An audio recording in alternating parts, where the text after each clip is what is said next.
Welcome back to the Nerdrotic channel. My name is Gary Beekler, and I am live in San Francisco, California, and I come to you from nerdrotic.com, and this is Friday Night Tights. Happy Friday. Happy Black Friday Night Tights. Everybody, hope you did all your shopping or did the smart thing and just shopped online. And, of course, I am joined by my good friend and co-host, Dennis Pathalkas in San Diego, California. How are you, Dennis? I'm doing all right. It's been a long time no see. And we're also joined by someone in parts unknown, Susan Layton. Hey guys, how's it going? Everybody in the chat, hello, happy Friday. Of course, Susan Layton from 1428elm.com. Please go to that website early, often, click on it a lot.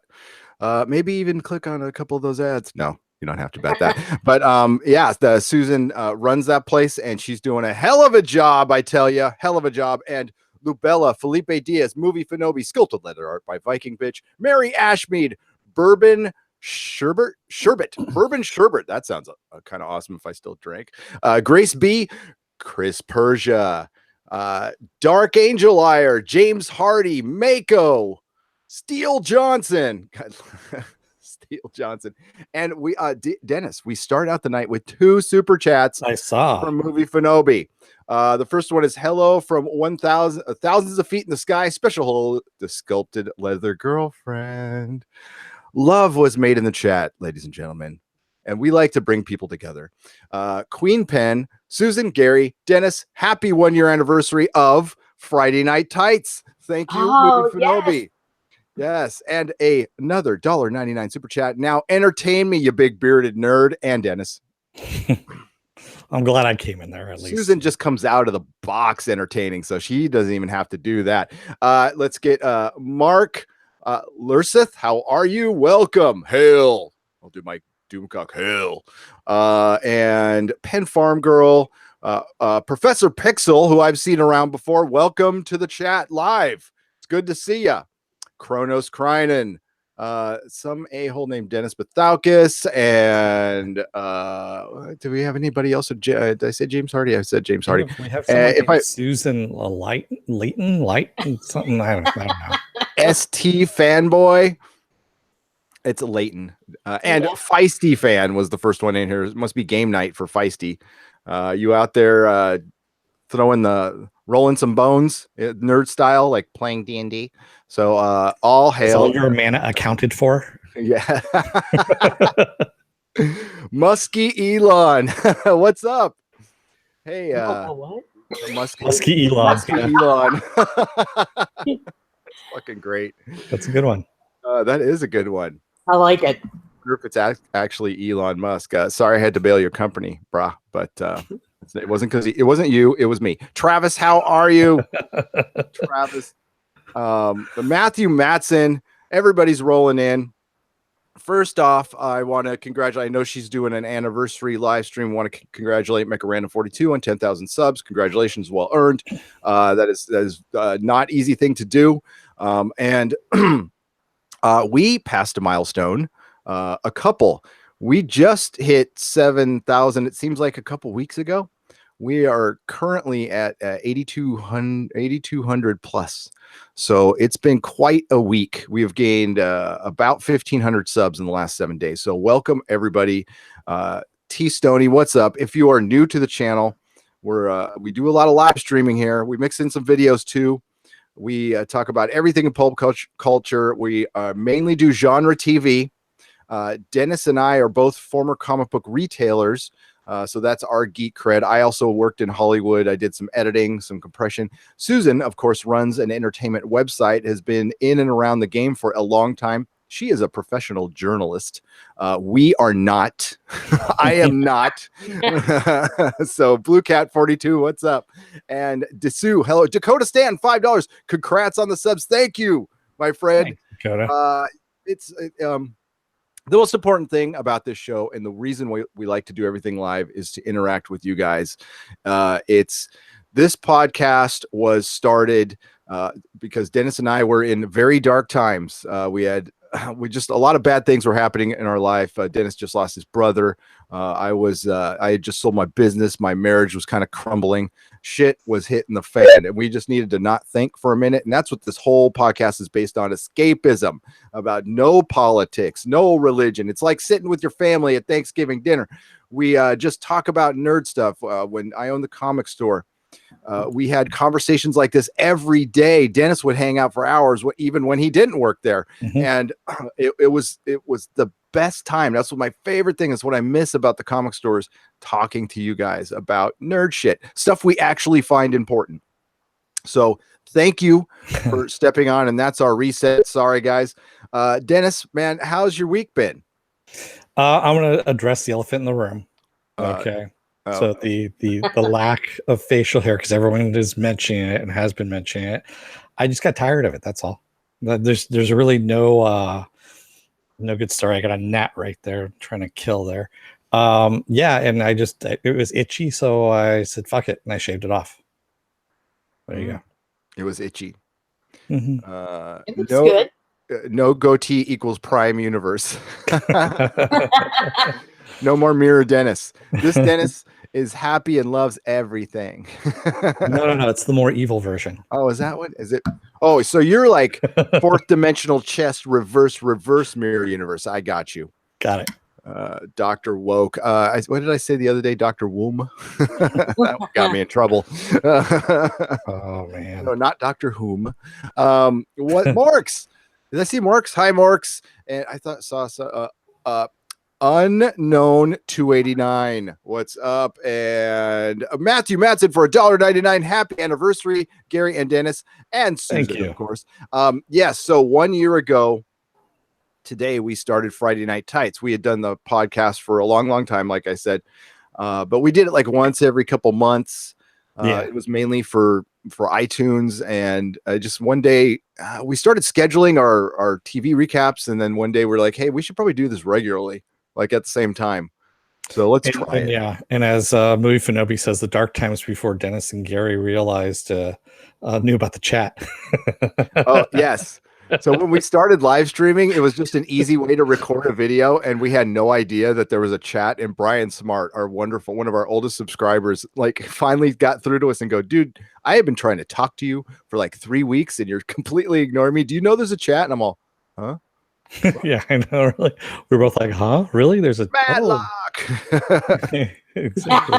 Old man yells at cloud. Yeah. Yes. Steele Johnson 420, brah. Spark them up, everybody. Hey, if you do that stuff, it's okay. Legalize it. Happy Friday, friends. Happy Friday, Steele Johnson. And just remember, if you're gonna smoke that hippie lettuce, make sure to be responsible about it, kids. Okay. Dakota Stanton, thank you for the $5. That brings up a question I've always had. If you have a beard in the prime, are you clean shaven in the mirror? Yes. Maybe. You have a Brazilian. Dakota. You're shaved have a landing everywhere. A Sean scrotum. It's really quite breathtaking. We're starting early, folks. I'll just say butt chugging right now. Yeah, butt chugging. We did that before. There we go. Let's just get that hashtag trending as it is. We need to. We really do. Susan, how was your week? Oh wow, yeah, kind of hectic as usual. Some good news from my corner. I recently, today, as a matter of fact, a documentary that I'm in called Squee Foo about Joe Bob Briggs hit today on YouTube. So I'm quite proud of that. If you get a chance, check it out. It's called Squee Foo. And it's all about celebrating Joe Bob. And I'm in it with Mick Garris, Tony Timpone from Fangoria, Joe Lansdale, and an assorted cast of characters, Larry Fessenden. So yeah, so it's been kind of hectic. And I'm also going to be one of the judges at a horror film festival next year. So yeah, it's been kind of busy. Things are stepping up. That is brilliant. Okay, so when this turns into a video link, of course, will be in the description. We will also put a post on our website, nerdrotic.com, and we will shout it. Oh, I have the link. I'll just send it to you guys. Right on. That is brilliant. the group. So yeah, I saw that. I didn't get a chance to read it. I just saw that it was posted. I've told you before, I'm a big Joe Bob Briggs fan. Excuse me. I've actually got I think it's 2 of his books out of the multitude of that collected all of his when he used to do the article that was freelanced and syndicated, actually. Yeah. Way back when. So I've read pretty much almost all of the stuff he's written, which is pretty damn funny, And I think I got a little bit of my writing style when I used to do a little bit writing here and there from him. Yeah, a lot of people have been influenced by Joe Bob. A lot of my friends and colleagues have. So he's had a profound influence on everybody in the in the horror genre, not just horror but popular culture. So it was quite an honor, and unfortunately the filmmaker really had to talk me into it, because I try to avoid being on camera as much as possible, but she kind of lured me by saying we need more female voices in there, and she felt that I would be a significant ad, so she kind of had to talk me. There's you and your crew over there, you know your shit about horror. I'm like, that's my weakest subject, and mine too. Yeah. And like Susan knows her shit. I mean, just listen to the Goddesses of Gore if you on Midnight's Edge After Dark on Wednesday. I believe it's 3 p.m. Pacific time. It's now going to be 4. We changed it to 7 p.m. ET, so it's going to be 4 for you guys. Nice. So that'll of course will be on our schedule as well. Brilliant, Susan. I'm not too familiar with Joe Bob because I didn't have a lot of experience, or I didn't see him down in San Diego that much. I know he was probably on cable. I just didn't see him. But I've heard of him. Definitely heard of him. Monster Vision. So he would do these the drive-in theater movies on Monster Vision. It was kind of like what you saw with Elvira and Gilbert Gottfried, the USA After Dark kind of thing. It came a little bit later on in the 90s, roughly. Yeah. And but he brought his editorial style to that. Cool. It was really cool. Awesome. So our subjects are kind of light tonight because all the news agencies are taking the weekend off and everything, but we are definitely Thanksgiving going to talk about Doctor Who. Okay, that's still a big subject around here, and something we could start right off with that one. A Doctor Who episode leaked recently in the last few days on Amazon. Now, if you have seen our recaps of Doctor Who, last episode was called Kerblam. Kerblam was pretty much Amazon, and it was an adventure inside a giant space corporation. It was an entire moon, and the corporation offices were on the planet. So the moon was like a warehouse, and it was a very light commentary on employee treatment. Now they were liquefying employees, but it was actually a terrorist. End of the story was the terrorist wanted to kill people to save workers. I'm still trying to work out the logic in that, but okay. And but he was going to basically have all the robots deliver bombs that were from the company, and then you could blame the company, and then the logic would be you would hire people, but there would be less people to hire because you killed millions of them or billions or whatever. It doesn't matter. And I think I really do. And our chat, and whoever brought it up first, forgive me, I forgot your name, but you can totally take credit. A couple of people brought it up in the chat, was like, hey, was this a crackback from Amazon? And I think maybe. You could just say maybe. I wouldn't definitely say. I would lean towards no, but you never know. It was awfully coincidental, and I don't believe in coincidences. I don't know. What do you think, Dennis? I didn't see the episode because honestly, do you think it was a leak? I'm pretty sure it's better than 50-50 chance on that one. I'll say, because if Jeff Bezos. How can I say this? I'm just going to come out and say it. He is not very subtle about shit. There was something on SNL last week that I actually saw. It was a Jeff Bezos commercial, for Amazon, where he's just taking pot shots at people that have taken pot shots at him. It was done by Steve Carell. It was actually very well done.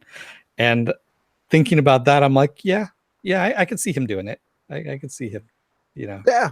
Again, I lean towards no, and we'll get to you guys in the chat, see what you guys think. What's your do you have an opinion on this, Susan? Are you aware of what went down? Actually, because I've watched Doctor Who for a long time, I don't think any leaks anymore are calculated.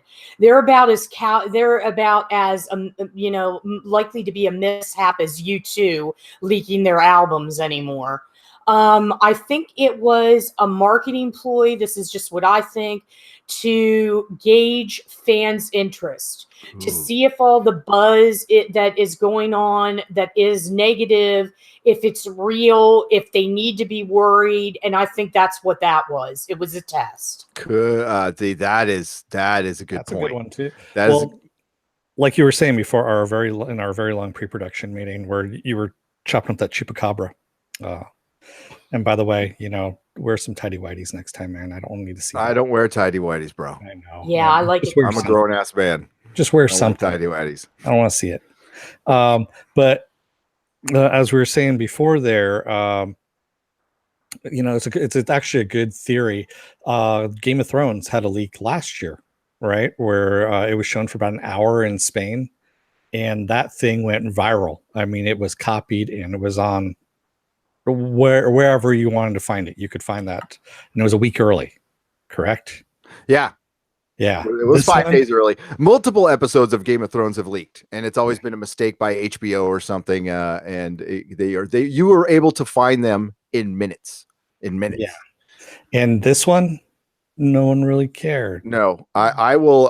It's not against the law to check a torrent site, is it? Okay, so I went to multiple torrent sites. Maybe I know where they are. Maybe I don't. It's the internet, and I didn't see it anywhere. So and it was up for a good long time. It wasn't just when you leak it, when you leak an episode, it's a couple days. That is plenty of time for somebody to rip it off the screen. Now with the HBO stuff, it's harder in some aspects because the DVR probably got it immediately, but if you're ripping a file off your DVR, I mean, it's possible, but it's not the easiest thing to do. But man, just streaming something on Amazon, all you have to do is record your screen, which is the easy. If you have a Mac, you have ScreenFlow, you just hit record and go. So the fact that it's nowhere. And I'll check again in a little bit, but I checked multiple places and it's nowhere. If it's been up for a week, that kind of tips me off to it's calculated, because if you have a leak come out, there's people that would be going, holy crap, we need to contain this. Let's get it off the site, and it would have been down within like 24 hours or less than that. So I think it's a gauge. It's a way to test. What is Doctor Who failing? Is it truly failing? Mm-hmm. And I just want to say thank you to Mary Ashby for the $2. Happy anniversary Friday Night Tights, and then also to Movie Fanobi for the $1.99. Babyface Dennis, show us that babyface. #Razorback. Fred Leggett has an interesting bit of information that ties in with this. He said the Amazon fulfillment centers went on strike. Yes, they did. Which day? Today. Like recently today? Yes. During Black Friday? Smart. During Black Friday. Yeah, they it was what was it, like 8 sites, I think it was, that went on strike. Are they unionized? I guess they must be. No, they're not. No. Oh, so they did a walkout. If they did that in California, they ain't gonna have a job tomorrow. Yeah.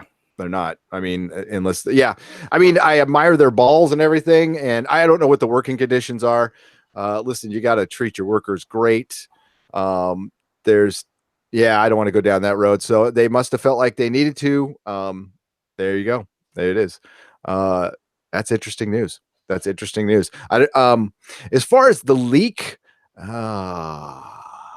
it's with Doctor Who, the word, failing, I wouldn't go that far. It's failing as a show, like as a written piece of art.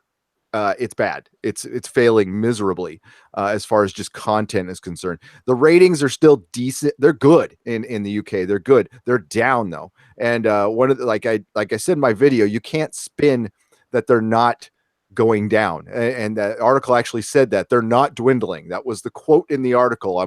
Losing 50% of your audience is dwindling. Now, it was extraordinary when it started, and now it's back to pretty good, but it's still going down. So basically, they're like The Walking Dead over there, where they can lose like 1 million or so, viewers, but they're still doing okay. Yeah. And they're doing okay in the UK. So it's internationally where I think they're getting hurt the most. I just don't think people are that. And plus, as I said, it's just an old show. The thing is, it's an old show that renews itself every few years, so you can't really use that excuse. But it's feeling like an old show, and then they're running out the whole ran out of ideas, and now their new spin on the Christmas episode is, they were just bad, and they basically threw Stephen Moffat under the bus. That was the last thing. I've got some stuff coming out on that later. But they basically bust drove Stephen Moffat, which, I mean, some of it's legit, to be honest with you. But it's really interesting what's going on here with the show, and the backlash and the interest. And again, it's not just us; it's a bunch of other videos. It's looking a lot like Marvel, a lot like Star Wars, a lot like Star Trek. Same thing. It's just, this has happened before. It will happen again. We'll go a little Battlestar on you. I don't know what to say other than, please, I've done 3 videos on it. You can go check it out. As far as Amazon goes, they could care less. Yeah, I could see them fucking with Doctor Who, and Netflix is fucking with Disney right now. Like freely, canceling a show when another one premieres. Yep. I mean, well, and again, I like we said before, I think they got paid off on that one, so they don't care. They're the enemy now. Like Netflix and Disney are in conflict. They are not friends, and I could see Amazon seeing anybody else that way. And it's the streaming wars are going to be interesting, folks. Get the popcorn out. It's going to be fun. We're going to get good TV. We're going to see like billionaires fighting. It's funny you mentioned that. I wish they'd really fight. I added something a little later on there to our list of things, and this kind of directly goes into it. Disney just valued Hulu at $9.3 billion. And this is for an investment, basically through China. The China investors have given them the go-ahead for some merger that they're going through, Disney's going through. So they had to divulge their interests and how much they're worth. And so they've valued Hulu at $9.3 billion. I think it's a little overestimating on that one, to tell you the truth. Yeah. But they're trying to pump up, in the face of, what is it? Netflix is 25 billion, I think is what they're at now. Or Dennis, theme parks aren't cheap. Yeah, I know. JJ's got to have a theme park, so we got to get those figures right. When I get my homeowner's insurance, when I get the new homeowner's insurance, I'm going to value my Amazing Spider-Man #1 at $9 million. Exactly. Yeah, do that. Yeah, I can do that, right? My Stanley action figure here, it's going to be, worth $9 million. No, it's going to be worth $10 million. $10 million now. Let's get to the chat, folks. It's going off. Yeah. That is going off.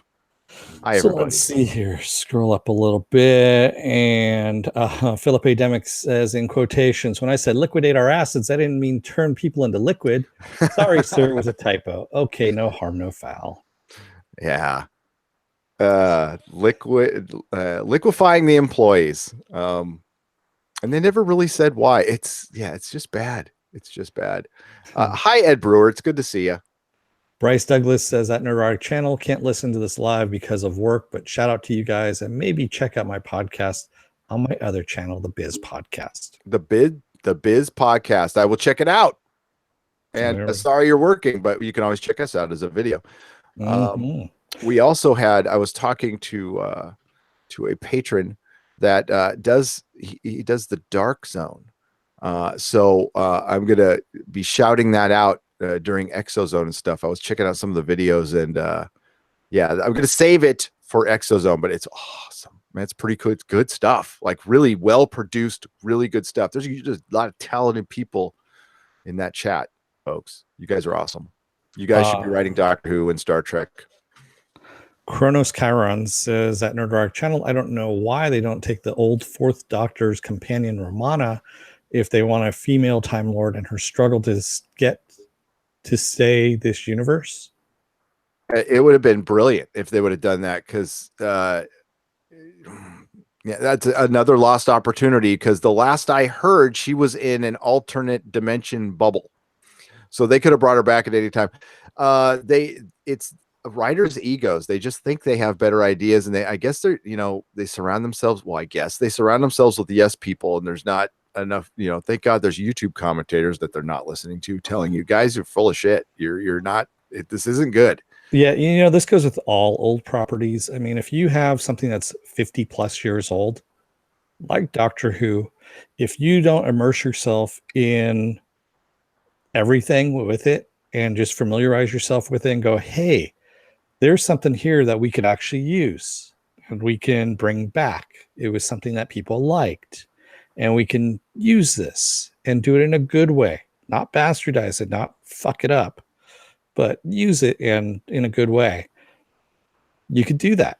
And there's an idea for you right there. You got fucking 50 years worth of stuff. And I'm talking to you, Star Trek, as well. Yeah. But that's where hubris comes in, because Hollywood doesn't give a shit what people think anymore. They just want to gear up their marketing, their marketing machines to tell us what we want. Like, case in point, they seem to think that we want a Back to the Future reboot. No, we don't. Why not? Yeah, I mean, quit butt chugging, quit regurgitating, and start trying to, get your social media department out there. Start listening on Twitter. Start going to these Facebook groups like Star Trek, Doctor Who. Listen to the buzz. Listen to the pulse of the people, because I know they have social media. I know they do it as part of social content ratings for the network. Start listening and then start adjusting, because that's the only way you're going to win in ratings. That's the only way things are going to get fixed. But they're lazy. Or as Mako said last week, read a fucking book.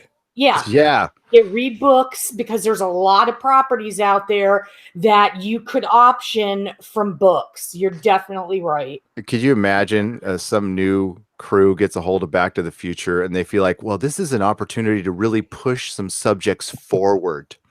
It's a teachable moment for all you dumb plebes out there. So us, really smart actor, because we pretend for a living, so we're smarter than you. We're going to show you just how bad your past was. So Marty's going to go back to the future and find out his mom actually cheated on his dad and she with a woman, and then something like that. We're going to go back to it's going to be postmodern, and Marty gets back to the present and nothing mattered, and we're going to go back to the past, to the Western, to the Old West again. And we're going to look at the way they built the railroad. And we're going to get on that about workers' unions and everything, because that was an issue back then. And we're going to make sure when he gets back to the future that he tells everybody about how they can fix this going forward. So there's a lot we can do with this. Yeah, because like books don't exist, schools don't exist, documentaries don't exist. Wikipedia, for Christ's sake, doesn't exist. I don't need Hollywood to teach me anything. I want to, for lack of a better term, dance, actor, dance. Yes. That's pretty much what we need. And it's important. I think a lot of them maybe feel bad, and it serves a purpose in society. It's really good to escape. Like I said in the beginning, Dennis and I just wanted to turn our brains off for an hour, not forever, just for an hour. And it's good to do that. It's good to turn it off once in a while, so you don't just get buried and feeling like crap. And a good book, a good TV show, a good audio drama, a comic book will do that. It helps. I can't tell you how many stories I heard at the comic shop, like this comic got me through a hard time, or this podcast got me through a hard time. It serves a purpose. Exactly. Yeah. Mako says, I just checked on several alleged torrent sites and it's not there. It's allegedly. Thank you. Allegedly. Mako. Yeah. I checked allegedly too at allegedly, what is it? Torrent downloads. The one with the numbers 133 something or other. Of course, Pirate Bay, yeah, and Lime something or other. I'm acting like I don't know what these things are. I have no idea what those torrents the kids use. Lokta has a good question for us, guys. Why aren't creators and writers being trained on how to create good stories? Electricians, carpenters, welders, and apprenticeships, but not these creators. That's a very good question. Now, apparently, Star Trek, Gary did a great video on this. Apparently, there's canon camp because Michael Chabon has no idea about Star Trek, but he's the head writer. So, I guess they're trying there. But yeah, that is a very good point. And they just assume, like we've said in the past, that YA writers who are very good at what they do can automatically write comic books. Well, they got their fingers on the pulse. Yeah. They assume that, a Pulitzer Prize winning novelist can write about a world that he's not really familiar with. That's not to say he can't get up to speed quick. But when you see that diagram, you'll be like, what the fuck is happening? Yeah, I mean, you have a very valid question. Guys, what do you think about that? I think they used to do stuff like that. They didn't go out and call them apprenticeships, but it used to be working your way up through the system. That doesn't really happen anymore now. It's the way they structured it. It's not all the creators' fault. It's also, there's a ton of kids there's a ton of art schools out there that are selling kids a bill of goods, and they teach them just the basics. And I think the talent pool is just watered down right now. I think there's too many writers, to be honest with you. They say, hey, we want to get a fresh face in. Let's get Billy over here. He's 16, has never written anything, but he told me he had this really good idea that he wrote down on a napkin once. So let's make him a producer. Yeah, the YA writers you're talking about in comics, these YA writers just go on their Twitters. They love living on Twitter, and just go in the past prior to them writing a comic book and just search their account with comic book and see how many times they even talked about a comic. And I dare say you'll probably find nothing, because they didn't listen. If not that many people read comic books. They just don't. The numbers are in the hundreds of thousands. It's a $600 million a year industry. That's that too. Yeah, that's not huge. Okay. I mean, it's decent, but that is worldwide everything. $600 million. And that was a couple years ago. I bet you it's down from that. I want to say thank you to Steele Johnson for $2. Yeah, Gary, let's have CEOs duke it out for shares. That'd be awesome. More. He's actually got a few more because we missed. Excuse me. Then we also got Steele Johnson for $2. Media War Fight Go. I choose you, Neurotic Channel. Thank you very much. Thank you. And then another one for Steele Johnson for $2. Vote with your wallets. And it looks like octopus. I don't know what that is, but and I think that was it. Is that Cthulhu, maybe? It might be Cthulhu. It might very well be Cthulhu. It's octopus is the poor man Cthulhu there. It is. Yeah. Hey, well, there's a theory out there that octopi or is what's the plural? Octopi are alien.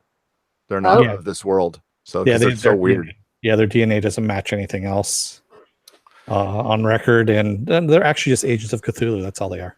Yeah. But they're very intelligent. Yeah. Kronos Chiron says, I've seen it allegedly, but it's showing as a non-seen upload. So it's like Susan said.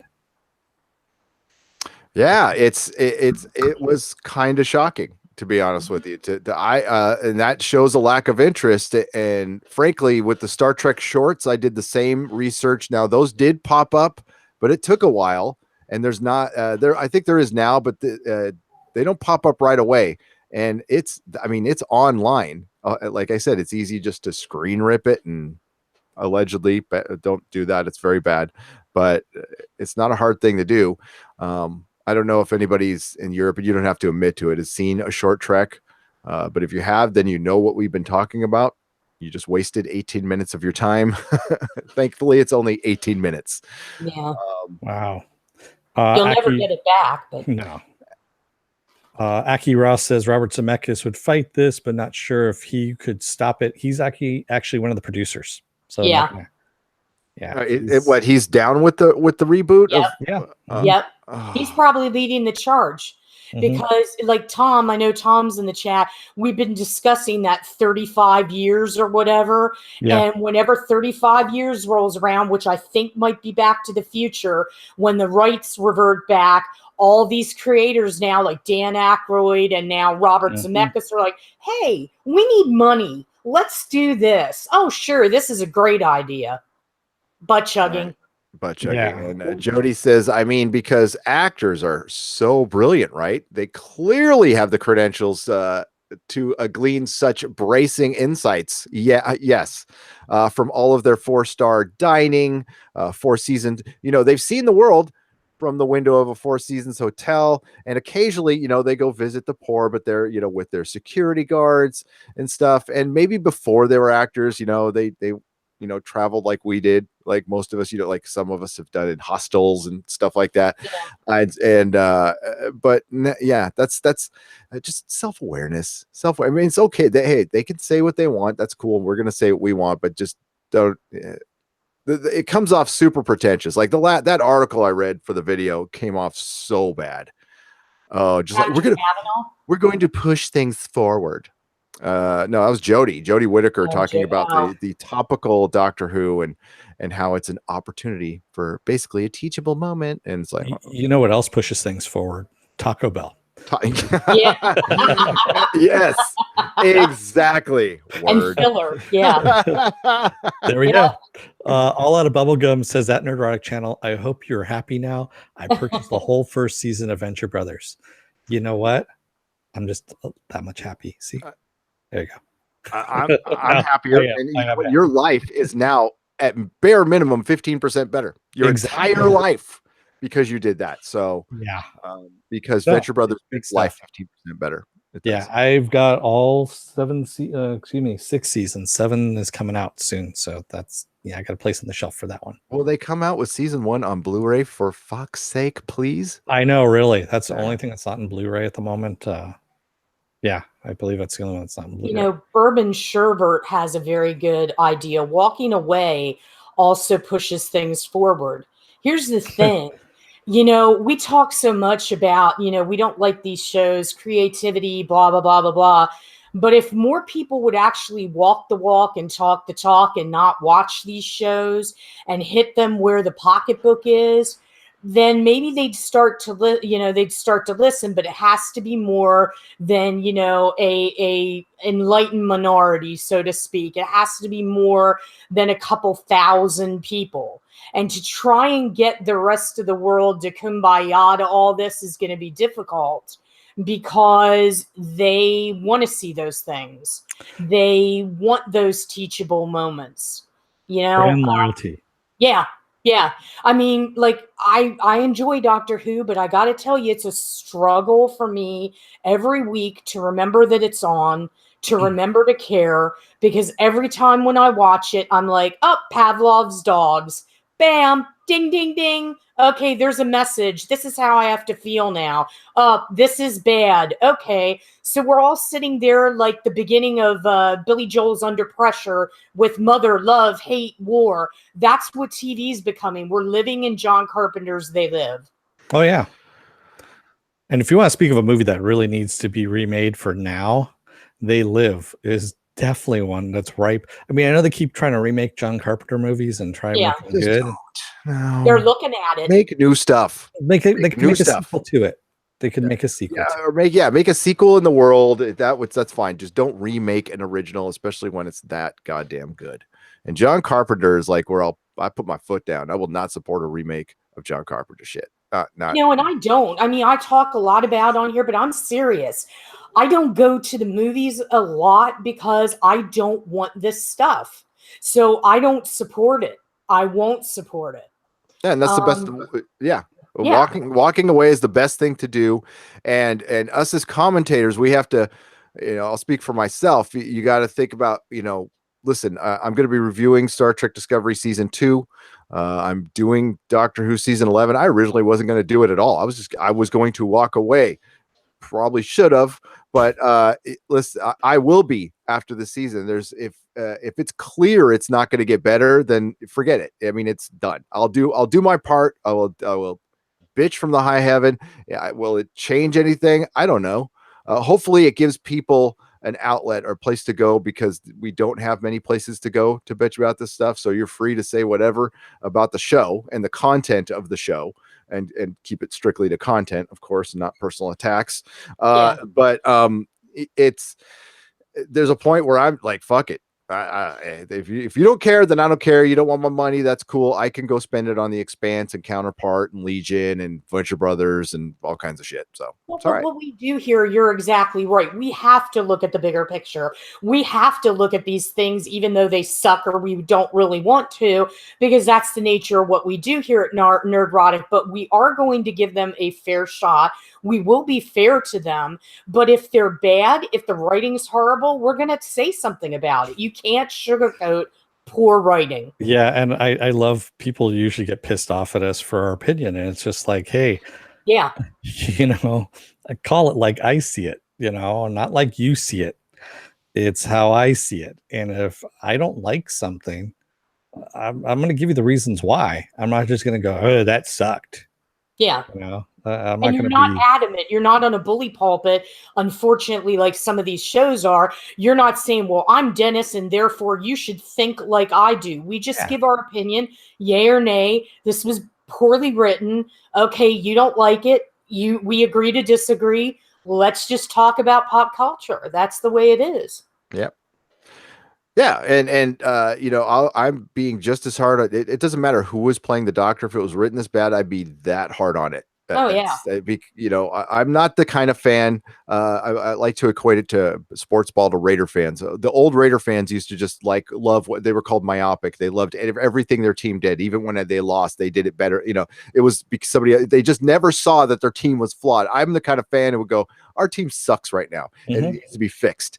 And that's the way I see it with Doctor Who. With Star Wars, I'm done. I don't care. We're going to bring something up in a little bit later, but that's the point with Doctor Who is I would be this hard. Game of Thrones season 7, I was very hard on it. It killed me. I fucking love Game of Thrones. I love George R. R. Martin. I love A Song of Ice and Fire, but season 7 was not good. I wish I could report differently.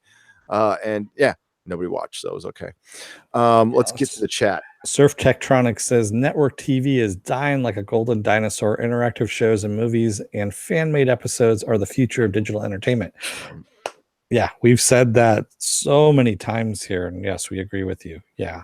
Fan-made episodes, they can be very, very good, but the problem is that once the creators get wind of it, and I will give George Lucas props for this, he was okay with the fans doing stuff. But now everybody's so proprietary. They shut stuff down. They like a network, which I won't name.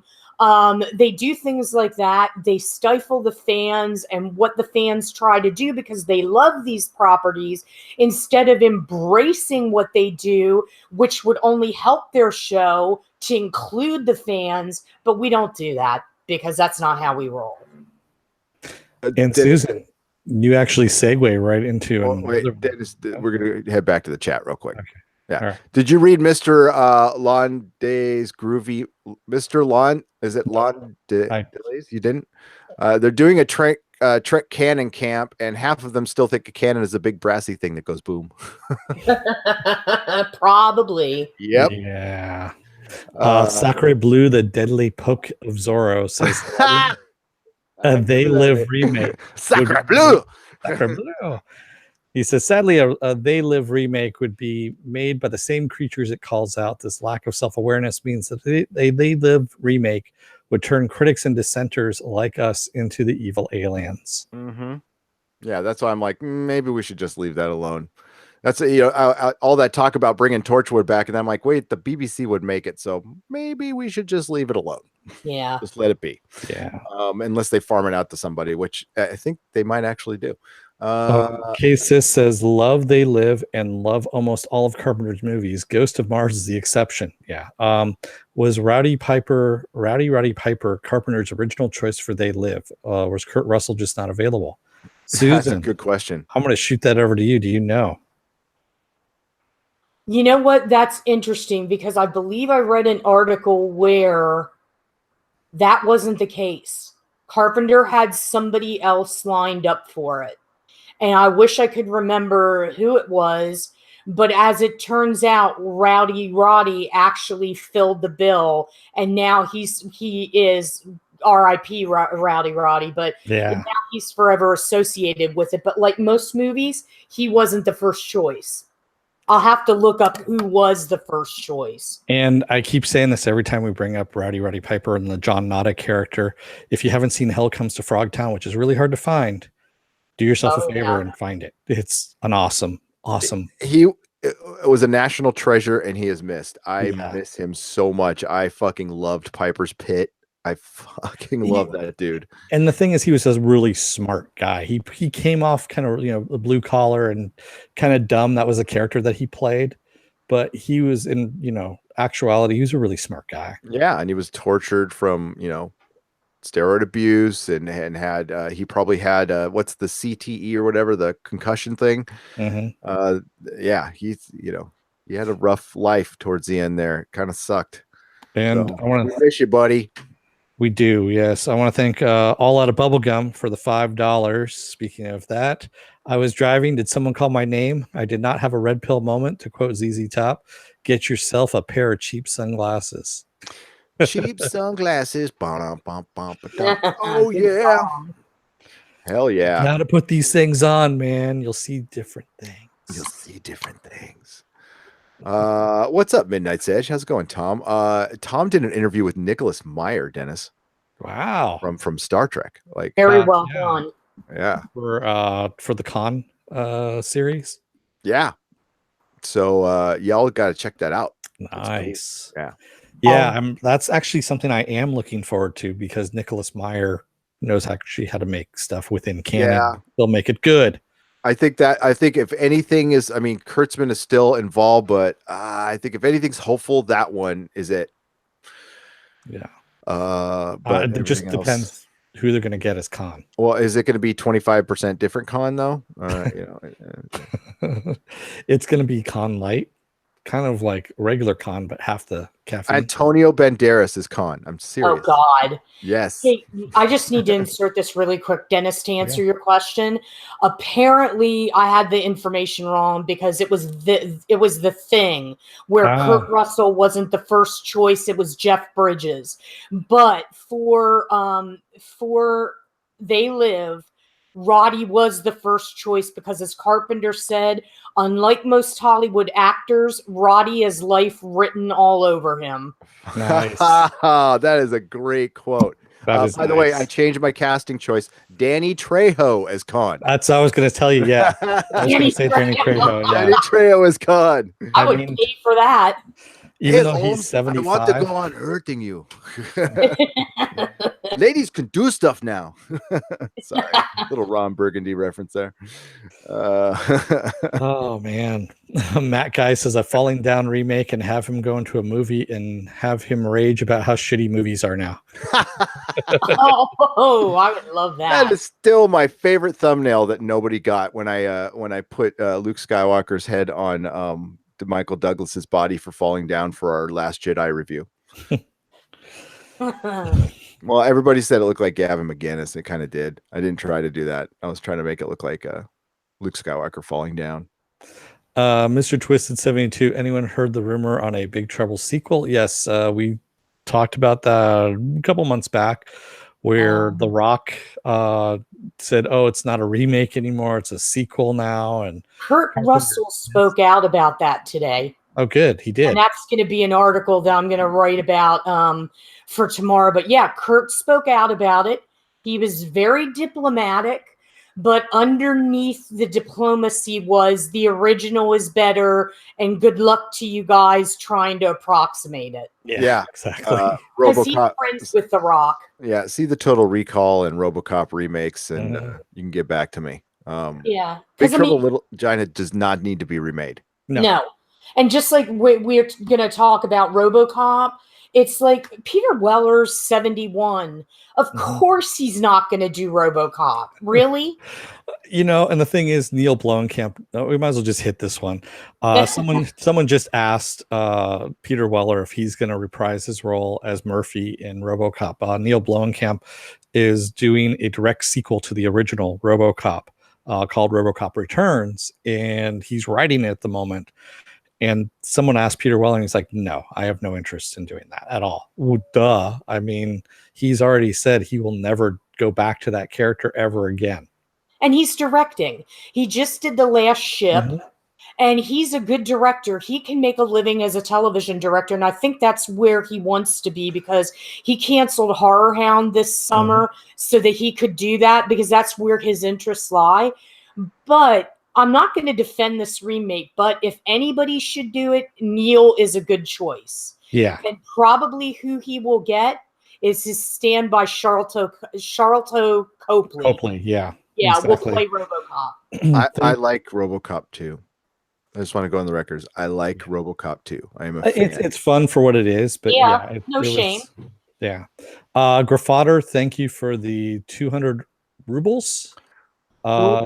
My mate was ridiculed and accused by a cast member, not current one, on Doctor Who convent culminating in who out of you people hacked the election. So maybe Brits do need some tolerance TV training. Yeah. Yeah. Wait a minute. Let me try to understand that. So did somebody that was on Doctor Who go on social media and get nasty with your friend? Yeah. A friend was ridiculed by a cast member, not current one, an old one, on Doctor Who, culminating to who of you people hacked the election. So basically calling them a Russian bot, and it's a tired quip at that point, but not surprised. That's more of that awesome customer service that we get. And maybe actors, just stay the fuck off Twitter. If you can't interact with anybody, and you can't just people are going to come at you with shit. It's the world. There is millions of people out there, and some people just want to fuck with you for the fun of it. So it's just best to not respond to it at all. Completely ignore it. Let me speak to the actors for a moment, Gary. Hey, actors, this is a script for you, okay? All right, here's me. Troll comes on internet. Troll says this to me. Your response. There's a mute button. There's a block button. Use those. Problem solved. That's your direction. That's your motivation, actors. Try and listen to that. Yeah, because however good you are at acting, that troll is probably better at trolling than you are at acting. They've probably done it for a long time and know what they're doing. And trolls are trolls. Trolls will be trolls. Some of them are funny, and some of them aren't. But they're not going anywhere. So I mean, we're stating the obvious here. Sorry, folks, but it seems like it's just not getting through. Or they could just keep doing it. That's fine. Well, here's the thing. Twitter. The idea for Twitter was promotional. Yeah, that's why it was created, for people to promote things like businesses, etc., etc. But now, like Facebook, it's devolved rather than evolved into a platform for people to come out and say, hey, I'm better than you. This is why I'm better than you. Or nonstop pontificating, and it's become this sort of nasty playground. But you don't have to play with it. You don't have to play in that sandbox, because you can control your Twitter feeds. Unfortunately, if you're in media, if you have podcasts, if you do anything creative, you have to use social media. And my big thing is I use social media to get off social media, because eventually I want to do that.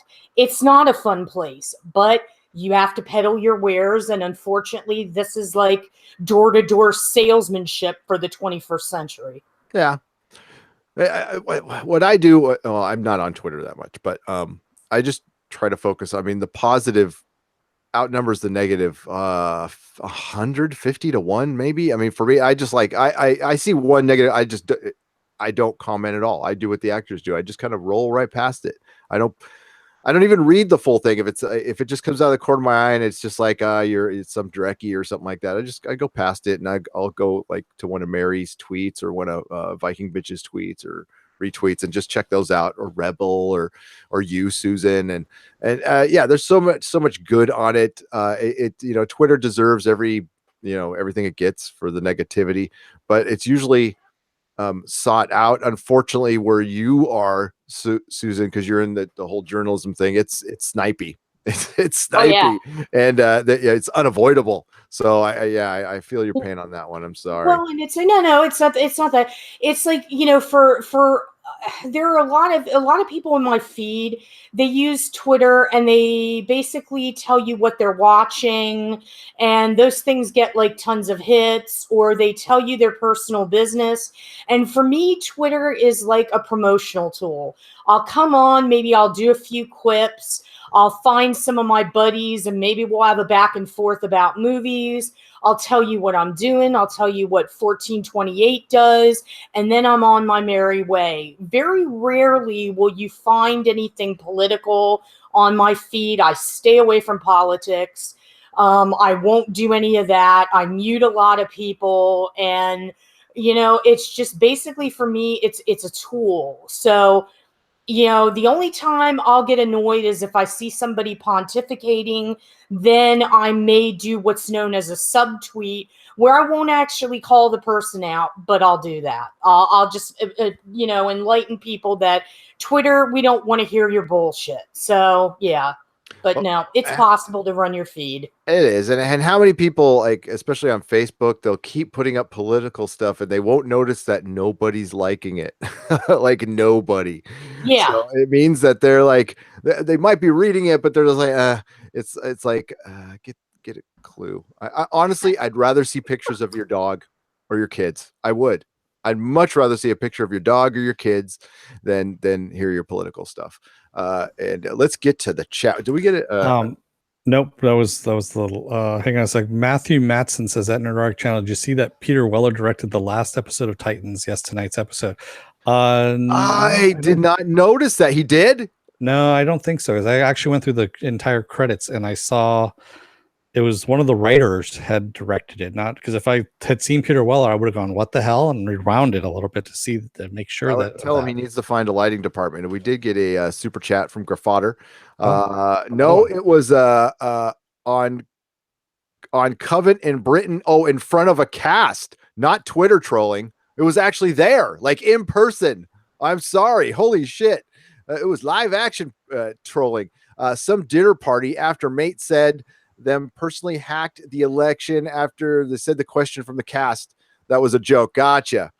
We're a little slow around here, so I'll speak for myself. Sorry, Graffader. But thank you again for the 200 rubles.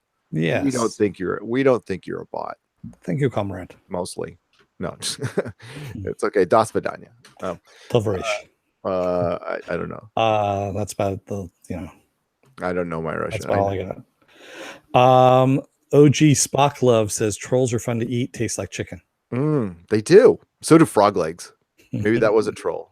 I'm not sure. I had frog legs before. You ever had frog legs? I have not had frog legs, but I had the snails, escargot. Hey, can I tell you some good news real quick before we get to the chat? This is a brief one.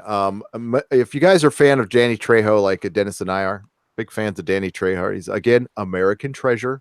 And donut maker. Mexican American treasure, just a world treasure. We'll call him a world treasure. Machete Kills in Space is going to happen, and that makes the world a better place. We don't know when. It's gonna happen at some point. It's on IMDb already. Yeah, he mentioned it today. If you take a look at the interview, it was kind of a weird question. He's like kind of stumbling through it, and he's like, "Yeah, whenever when Robert kind of gets around to doing it." Robert has his own timetable for doing stuff. In other words, Gary time. Yeah. Well, it's Robert time though. It's Robert time. Yeah, that's why Robert. Yeah, it's too bad he's not very self-disciplined because he could be one of the greatest directors ever, in my opinion. But he could. He's too busy partying. He is too big. Maybe when he gets older, he'll like settle down and start directing. But right now, he is just like, well, he's like a rock star. Danny's doing a sitcom. Oh, really? Yeah, it's based on his life. So, and that's in development now. Like a prison sitcom. That would be funny. No, that might be a sitcom I go check out. No, I think it's like based on his family life, from what I remember. Uh-oh, the neighbors are being loud again. Sorry, that was a bad one. Bed sheets up, the neighbors are being loud again. Gary knows what I'm talking about. Yeah. And he actually, Robert Rodriguez is working on Battle Angel Alita right now. Was he directing it? Yeah. Oh, I didn't know he was directing it. Cool. Yeah, so. And is James Cameron producing it? Yes. Cameron's producing it. Robert Rodriguez is directing. God, I might have to check it out. It doesn't, I mean, there's parts of it that look cool and parts of it that do not. So yeah. I'm kind of on the it kind of got a Spy Kids vibe out of it a little bit. So maybe that's why. Takes evil to fight evil to make shit good again. Being a nice pushover, it doesn't make things better. You got to have boundaries. That's for sure. You got to have boundaries. You don't take shit. Call out bullshit when you see it. Just don't be extra mean about it. That's all. But yeah, you're right. You know, you can't be. You got to be tough. You got to be tough. Tough but fair. The Filthy Farmer says Danny Trejo 2020. the Filthy Farmer. Hey, Filthy Farmer. Have we introduced to Penn Farm Girl? They both have farm in their titles. What's filthy though? Maybe I don't know. Penn's very nice. It just could be dirty from working in the fields. That's all. Could be. I mean, like literally filthy. Okay, gotcha. Yeah. Like actually filthy. Mm-hmm. Then again, you could just be porny, kind of, you know. There we go. Fred Leggett says the New Gods movie will concentrate on eradicating DC fans.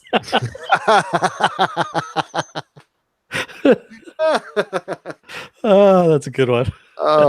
If they make it, I don't think they're going to make it. I think that was the biggest virtue signal of all time to come out and say what's her name was going to direct or is in talks. There's been no signing on the dotted line on that one at all. And she's already going to do a Prince documentary. So I think it was just to say we're possibly going to put it out there to maybe be alive. Marvel. DC's alive still. No, it's not. Wait. Yeah, and then the Marvel answers back, you know, with the Eternals. Yeah, it says, "Oh yeah, by the way, we're going to do the Eternals. You don't know about them, but remember, you didn't know anything about Guardians of the Galaxy." And if you're not a comic book fan and you put the New Gods up next to the Eternals, next to freaking Kirby's Thor, nobody could tell the difference between any of them. There's a bunch of people going, you know, that Kirby pose, you know, with square jaws and very chrome uniforms. It's beautiful. And shit out of proportions, but that was what we loved, you know. But his you know, the out of perfectly awesome. Out of proportion. Exactly. Perfectly out of proportion. I mean, it was just beautiful. Exactly. They were comic booky. They were nice. They were awesome. And if you want to see the reason for that, there's a great explanation in Unbreakable by Mr. Dallas. Check it out. That's right. Check it out. I have I have three, but two are hanging up. That's why I look over there. My Thor Jack Kirby poster from the comic store, the vintage ones. Yeah, they're right over there. They look awesome. I studied him a lot when I was painting the Galactus background because that's what I needed to do in order to get that. I might be able to get back for you, buddy. So no, that's yours. That is yours. If you get it back, it's yours. Oh, we'll see what's going on. There's a lot of stuff going on behind the scenes. Nice. Tim F says, "Hail Steel Johnson." Yeah. Kirby Crackle silhouetted animator. Kirby Dots is Kirby Crackle. That's what it's called. Awesome stuff. Did you read Lokta's anime? I did not. With the recent announcement of anime live action movies coming from Legendary Pictures, do you think Hollywood studios will rush to get anime IPs if the movies are successful? Yes. If one hits, and that's all it takes, if one hits, you will see a flood. And it's got to be like a major hit though. If it's like, it can't just be a glancing hit. No, it has to 800 million to $1 billion worldwide. And then yes, the floodgates will open on that stuff. I think that's coming. I think that is actually coming. I think that's something that's going to happen very soon. And I wouldn't be against it at all because some anime stuff is fucking awesome. Yeah, the storyline in a lot of anime stuff is really killer. Thank you, Graffader, again for 100 rubles. So the point was some cast members are indeed very deep into politics and have very strict bias. So no wonder season 11 turned out as it is, I guess. Yes.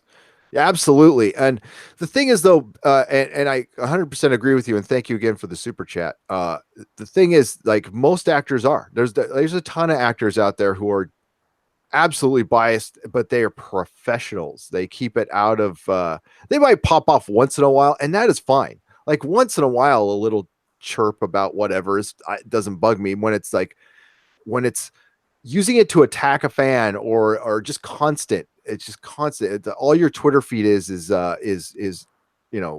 whatever the president's doing. It's like, I don't care. I don't care.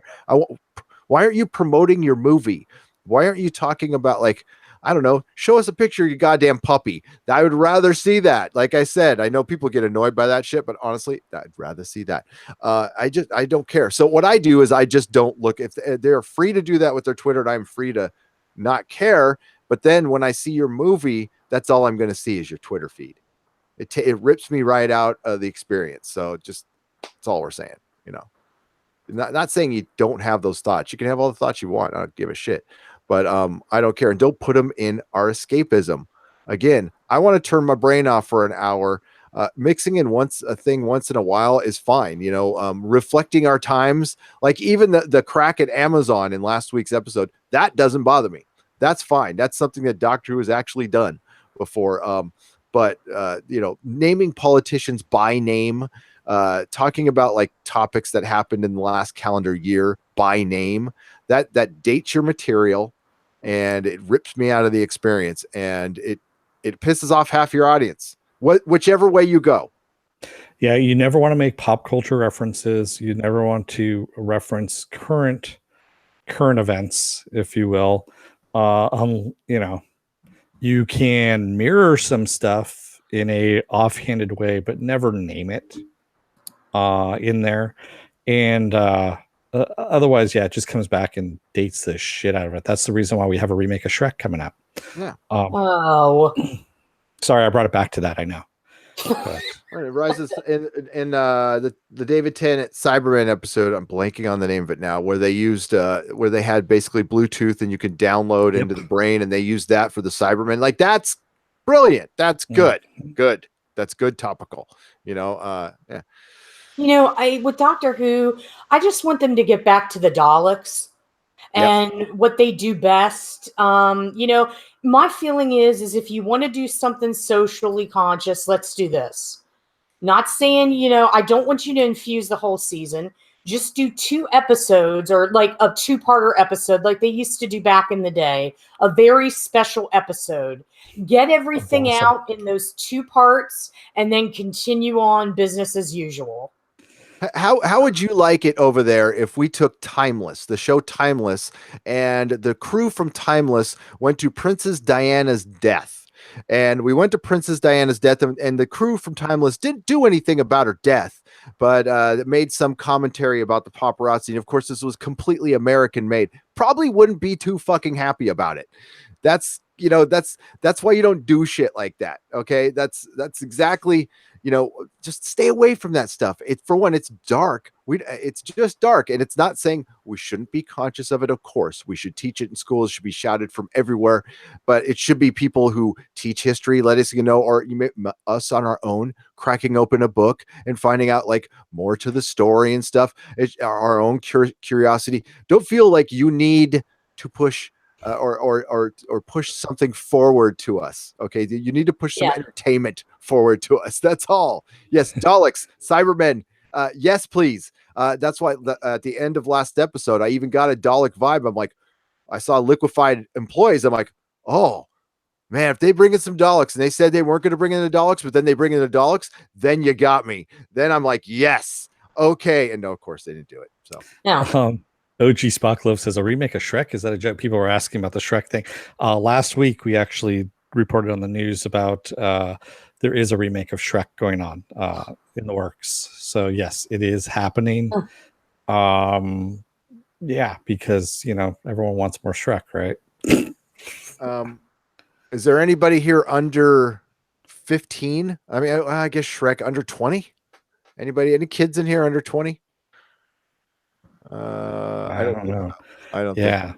Does anybody, because that should be the only people who care about Shrek. Sorry. Yeah. Aki Ross, excuse me, says the Daily Mail would put that on the front page, by the way. Yes. And then is it the Daily Mail? Who does page 6 with the boobs? New York Yeah, it's Daily Mail, I believe. That's the Daily Mail. Yeah. Do they still? They probably don't do that anymore, do they? That's really politically. They do. Well, then they still do a lot of gossip, just like the New York Post with page 6 does. That's their gossip page. The Maverick MX. Are you under 20, youngster? He's all, I don't care. No, I like. Hey, everybody, like the first Shrek was great. I'll never forget that the favorite thing, Indigo, when he was younger, his favorite thing about the goddamn Shrek DVD was the menu, because Donkey was jumping around, go pick me, and that just cracked him up. So he would just watch the menu because he was a weird kid, straight up weird kid. You sure he wasn't smoking the wacky tobacco back then? No. I mean, like, yeah, well, his dad did, but not like that. Doesn't usually make a difference, but yeah.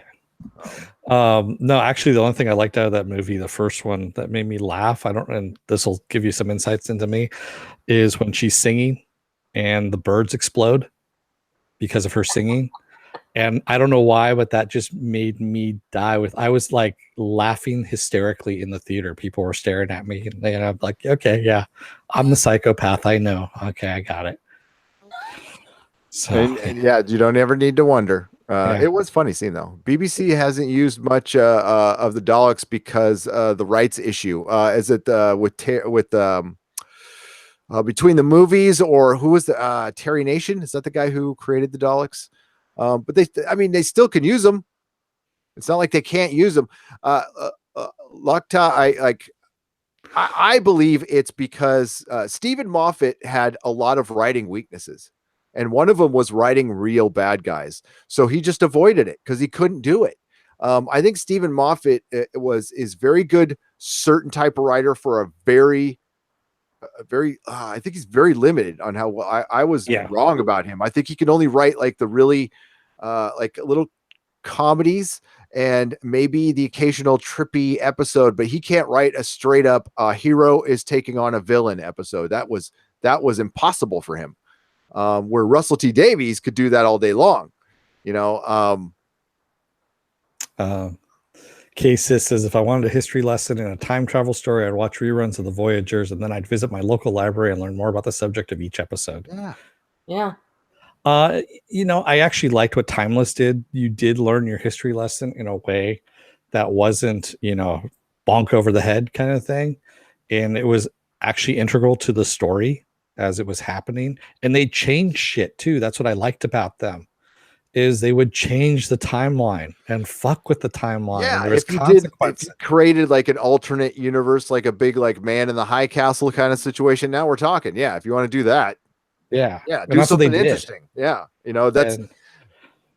But Doctor Who's not going to do that. And Doctor Who is they're just the biggest problem is they're making one-off episodes. It's the kind of fans who like that type of show want an overarching story. They don't want villain of the week or monster of the week, what it used, what Buffy used to do, and or what Smallville was like. It was X-Files did it too. Kryptonite monster of the week. That stuff's over. You can't do that anymore. You need to have an overarching story. And then the BBC are the ones who came down and said you can't do that anymore. Doctor Who without two-parters, come on. And then, Stephen Moffat ruined a lot of stuff prior to Chibnall even showing up. So, I mean, that's part of the problem, too. They stung with him way too long. But I don't think they could find a replacement. Perpetual Pudster says, then we need Sam Beckett to put right God. what once went wrong. Yeah, we need 60-something Scott Bakula coming back. Yep. Well, he's lost in the time stream, so. Well, that's true. He could show up. You know what we've just done, Dennis? We've given him an effectively... idea. Yes. Yeah, butt chugging party, new series coming. Don't think they weren't already thinking about this stuff. I mean, they were there. It's like, oh yeah, we'll do another one of those. I'm gonna hold this in a little bit more. Okay, one more time. Yeah. What's Scott Bakula doing now? Oh yeah, baby, give me that bump. Yeah. Yeah, I think the BBC has become so bland that they don't want to put villains in because they're afraid to offend anybody. They are so afraid to offend anybody that we just cannot have villains. For Christ's sake, they were apologizing for fucking spiders. And I guarantee you that was not in the script. And there's 2 lines that just stand out like, the spiders don't normally act like this. I'm like, why are you saying that twice? You said it twice. 2 characters said it right after each other. I'm like, ugh. Well, and this started back in 2015. Well, it started a long time ago, but I remember very vividly when the Beebs was, very, very conscious about things with the whole Top Gear episode and the punching of the employee and all that stuff. Oh, Jeremy. Oh, yeah. Jeremy. Oh, Jeremy. Yeah. You want to talk about a guy who's not, Jeremy Clarkson. I like him a lot on the air, but he sounds like a absolute, just complete asshole off the air. But I mean, he is. But yeah, they had to start, I guess, really cracking down on what was coming out of, their products and everything. They had to, because they gave up on the #1 television show in the world. Yeah. Not just in England, in the world. It was the most watched television show in the world, and it's not anymore because those guys left, which is too bad. Grand Tour is good. I just don't remember to watch it. Yeah, and it's happening over there too. Our favorite thing that we talk about, the 3rd season curse. They've shot all the episodes apparently, and there's no word on when it's going to premiere. Sounds so familiar. Yeah, Agents of S.H.I.E.L.D. has a season 6 and 7 going on. So Krypton season 2 got picked up the year they canceled The Expanse. So I mean, OG Spock Love says, seriously, the next thing we'll be talking about is the remake of SpongeBob. Funny you should mention that. There is a SpongeBob movie that's going to be coming out. It's not a remake. It's not a remake, but it's a 3rd movie that they're going to do. Well, which I'm all for, because honestly, they're fucking funny. They really are.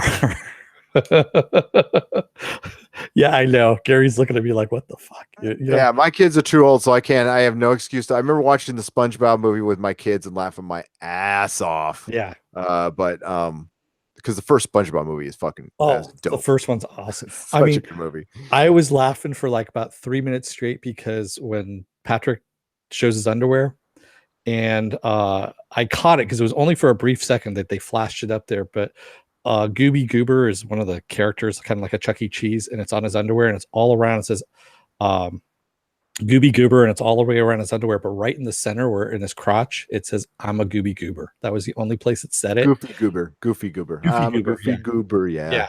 And I started crying, laughing so hard. Well, that's when they used to put adult stuff. They don't do that now. They're terrible now. They're really it's really awful. But god damn, I told you the first time I caught adult humor in it is when there was a seahorse parked in front of, it was like a Western thing, and it gets off screen, and then you hear a boink.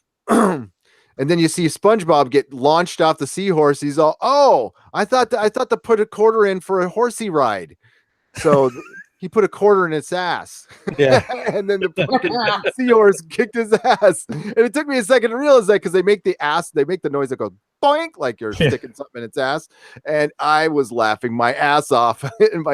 And then, of course, my kid would laugh at some kid stuff, but goddamn, I was like, I love SpongeBob. Oh yeah. It's awesome. Yeah. But it's not what it used to be. No. But I mean, come on, it's been going on for like 20 years now. So that's pretty good. That's pretty good. It's all good. Let's get to the I want to say thank you to Steele Johnson for $2. How do you feel about Legion's season ending?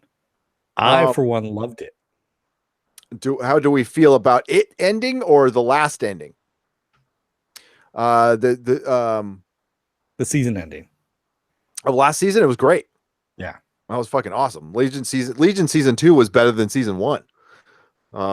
It was fucking great. Yeah, they had this crazy weird comic book battle on the astral plane, and it was all animated and musical with a Who song, and it does really get better than that, to be honest with you. And we need more dance numbers. We really do need more dance numbers. I'm sorry, they're freaking awesome. Hot ass Aubrey Plaza. I'm sorry, but she's hot. Okay. Yeah. Walking around the desert with a big old gun. I was like, yeah, I'm cool with this. And them singing the Who. And then I go, yeah, it was bizarre in front. And how do I feel about them ending it at season 3? Well, if they're ending it on their own terms, great. Awesome, brilliant. I will own them all on Blu-ray. I think this could have gone 5 seasons. I think you could have introduced the X-Men into the MCU through David. Mm-hmm. They're losing an opportunity here. Yeah, really. The Bizopolis says, remember way back when, 20 years ago, when life was mostly hard work and struggle, the icing on the cake from hard work and suffering was some happiness. It's what makes the good times great. Yes. Yeah. And butt chugging. And butt chugging, yes. Cocaine's a hell of a drug. Bizopolis. Thank you, Steele Johnson, for the $2 super chat. You're awesome. I fucking love Legion. It was a nominee for the Rorys. By the way, the Rorys were this Thanksgiving. That's our award show. Everybody voted on as voted on by the patrons. So please go check it out. Also on the website, we have the nominees and the winners. At least I have the nominees up. But Legion was nominated. It did not win. The Expanse won Best Show of 2018, as it should have. But it was a tough choice, man. What was nominated was the Venture Brothers, Legion, Counterpart, The Expanse, and why am I blanking on one now? Venture Brothers, Legion, Counterpart, The Expanse. What was the other best show? Why am I blanking on? I can't remember. God damn it! It wasn't Game of Thrones. No, it's one of the It wasn't seal of approval. I'm going there right now. I'm gonna feel. Andrew Grimm says Doctor Who needs more teenage transsexual vampires, or it's not fully diverse. No. That might make it more interesting. I don't know. No. With Doctor Who, yeah, I'll save it for the video. The Expanse, Counterpart, Legion, Venture Brothers, Alter Carbon. How could I forget Alter Carbon? That's what it was. Yes. Alter Carbon. Castlevania just missed the cut on that one, like that much. But The Expanse won. Best performance by a dude went to J.K. Simmons. Of course, nominated were J.K. Simmons, Stephen Strait, Joel Kinnaman, Dan Stevens, and Jonah Hill. Yeah, I snuck in Jonah Hill from Maniac. He was really good. That's the only time that'll ever happen. Best performance by a strong female lead was Sissy Spacek, Dominic Tipper, Cherie Ogadushlu, Emma Stone, or Rachel Keller. Cherie Ogadushlu, Christian Avasarala won hands down. For best other performance by a dude, which is basically supporting, it was Wes I always get this wrong. Chatham. Wes Chatham, Harry Lloyd from Counterpart, Bill Irwin from Legion, Justin Theroux from Maniac, or Zan McClarnon from Westworld, who played Aki. The winner was Wes Chatham. Amos Burton won that one hands down. We had a tie for best other performance by a strong female lead. The nominees were Cara G, Aubrey Plaza, Nazini Bonatti, who was Claire from Counterpart, who was really good. Rhea Seehorn in Better Call Saul, who was amazing, and Sonia Mizuno from Maniac, who was my personal favorite, but I didn't vote. I didn't vote on this one at all. It was a tie between Aubrey Plaza and Cara G. So there you go. Those were our Rorys. And it was a good time had by all. We'll do them on Thanksgiving Day from now on. So it was fun. I just didn't want to ask you guys to work on. I'm solo right now. Like the whole family's gone. Just me and the dogs. And he's pantless. And I've been going pantless all weekend. Like, why Whoa. wear pants if nobody's home? Yep. Let it all hang out, baby. Cause Wow. I'm free. Yeah, I knew you were going for that one. Wow. Yeah, Slow-Witted Animator says Aubrey Plaza would play a great live-action version of Desire from Neil Gaiman's Sandman. Oh, that is good. She could, you know what?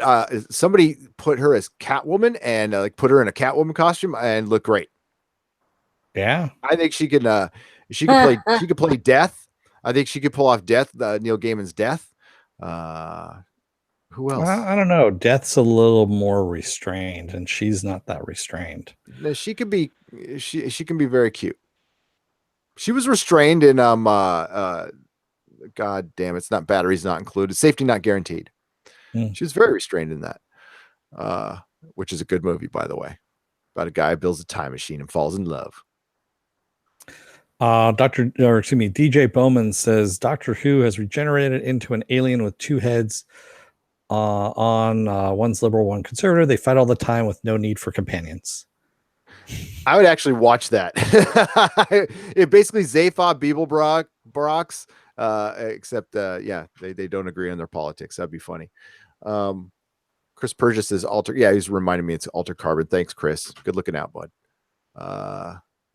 Steele Johnson says at Sculpted Leather Viking Bitch, I didn't think Legion was ultimately a villain. I thought I was always more of a hero in the books. Maybe I was mistaken. I just didn't like what they had him do. In the books, he did some very villainous things. Now, in his solo title, I didn't read them all, but no, he was like an anti-hero. Yeah. But he did some bad stuff in the X-Men books. He was definitely a villain at times. So, but Marvel did that with a ton of their villains. They made, Venom, prime example. That was pretty funny. Mike Cedar says Aubrey Plaza restrained sounds amazing to me. I see what you did there. Picking up what you're putting down. That is not very nice. She better have said yes. Okay, that's all I'm saying. Exactly. Consenting. Better have it in writing too. Yeah. Triplicate. And notarized. Sent in, sent out, buried in soft peat for 3 years, and recycled as a firelighter. Sorry, that was Douglas Adams there. Yes. Oh my God. Sorry, there's just some stuff in here. Philip A. Demick says they're going to make SpongeBob dark and gritty for a new generation. They will. Feelings in the coconut, I guess. Yeah. SpongeBob. His father will have left him. His mother raised him as best she could, but then she trusted another man, and it caused her alcoholism. Right. And he's mourning the unrequited love of Daisy. They kind of already did that one with the post-apocalyptic. Well, Sandy's definitely a lesbian. I mean, she's a lesbian. So. Oh man, they really did like a post-apocalyptic thing when the Krabby Shack closed down or something. It was pretty damn funny. It was pretty funny. I want to return to the hash slinging slasher. The hash slinging slasher. Say that 10 times fast. What was the name of the Aquaman parody that they were doing? Oh God, with the old Aquaman, Aquaman and the Aqualad. Ernest Borgnine and Tim Conway. Yeah, it was. Oh God, I can't remember who it was, but it was fucking funny. It always made me laugh every time he'd pop in. Oh, that's a good segue too to like Aquaman. I'm scared now. So we did have a final Aquaman trailer because the movie opens up December 21st. And they fully embrace the cheese with this one completely. I mean, really embrace Mermaid Man, and Barnacle Boy. That's right. God damn, I forget that. Mermaid Man and Barnacle Boy. That was it. He's got shells over his boobs. Yeah, that's right. I remember. I'm sorry. Oh, it's awesome. They used to hang too, right? Yeah, because he had moobs. Yeah. That's right. Yeah, I remember now. That's pretty fucking funny. So yeah, we had the last Aquaman trailer that came out before the movie gets released, and for some strange reason, Nicole Kidman has a new accent.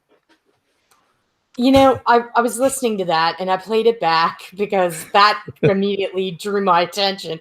And I think what she's trying to do is read the story to little Aquaman or little Arthur as a parent acting out the story. You think Hence that's what it was? Weirdness. Yeah. Okay.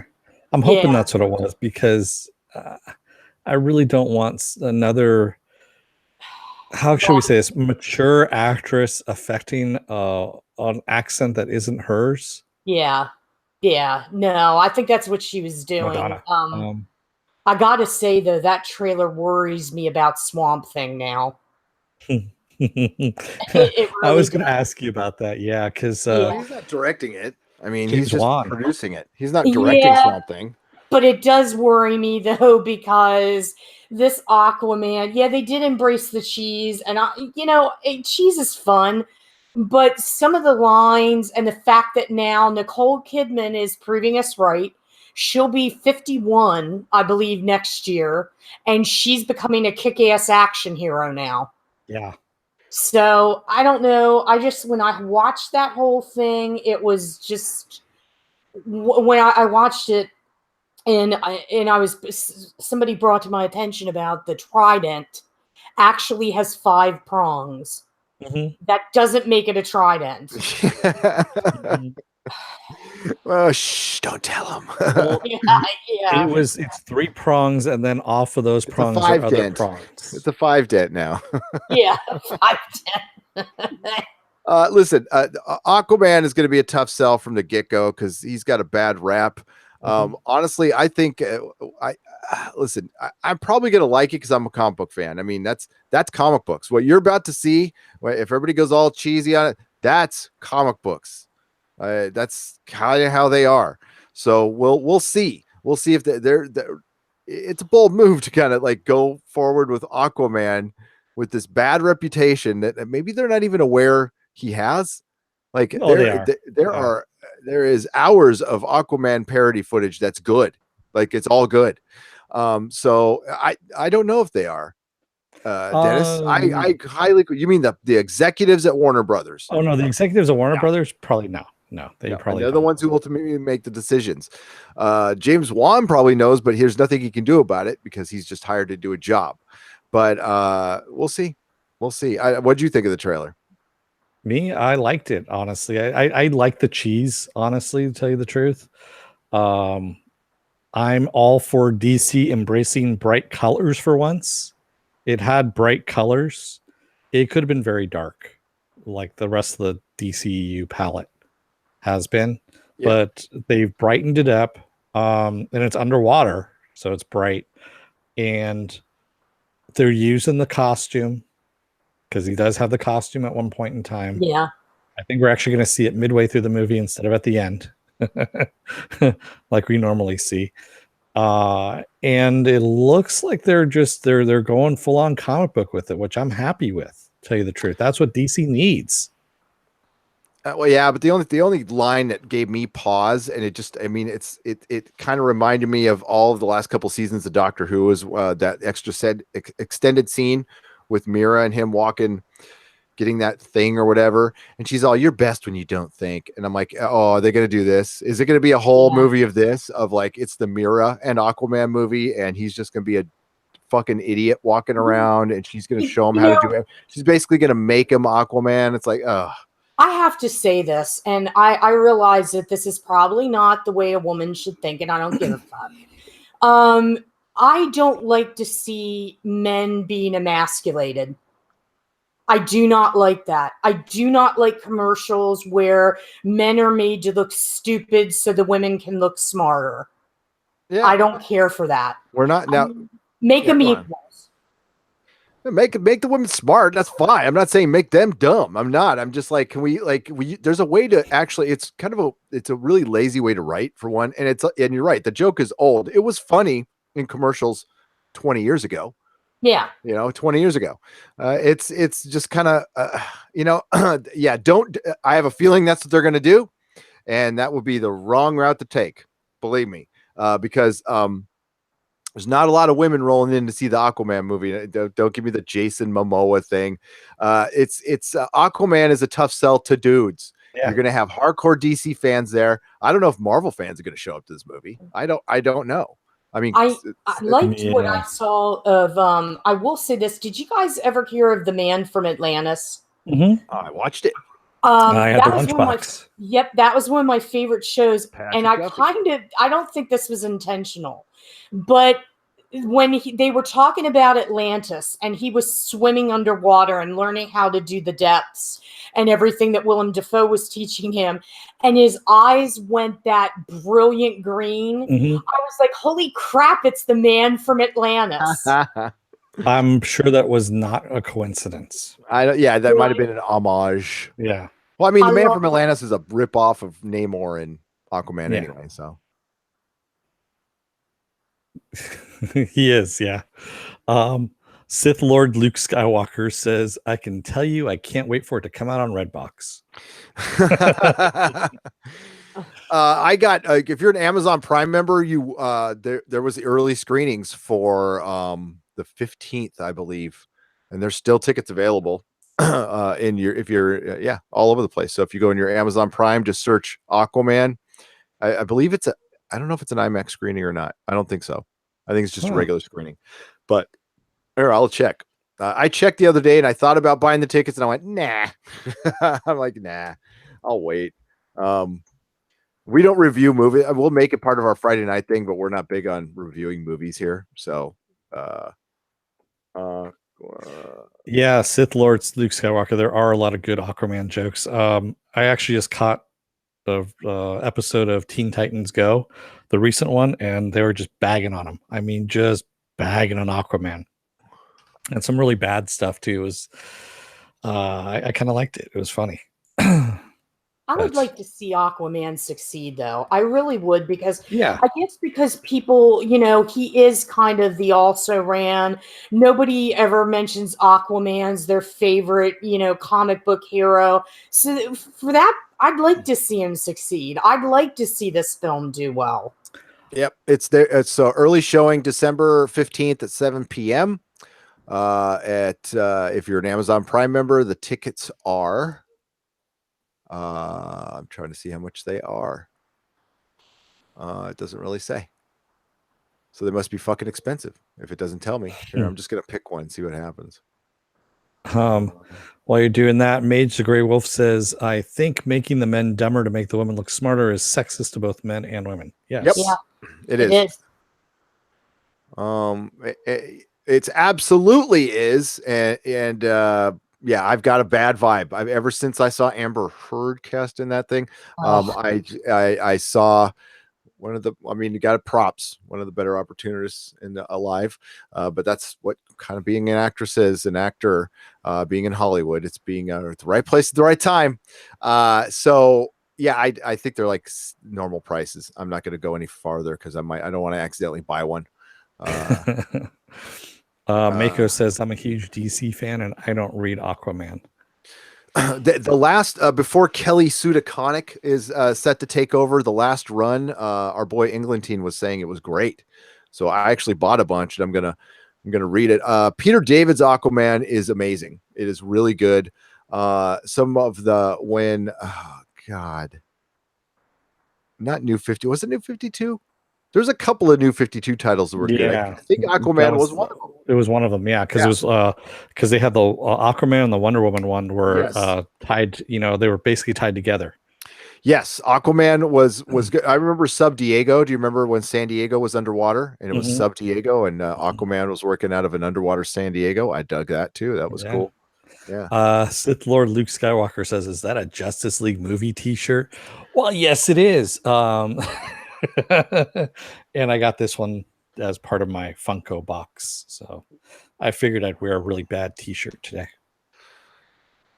and that is one of them. There you go. Trailer I saw for the Aqua movie is a complete and total reversal of the dark and gritty nonsense we were getting from all the other characters, says Ken Jack Ben. Yes, Did I give my opinion? I'm okay with it. Yes, it looks cheesy as AF, as the kids say, and I don't care.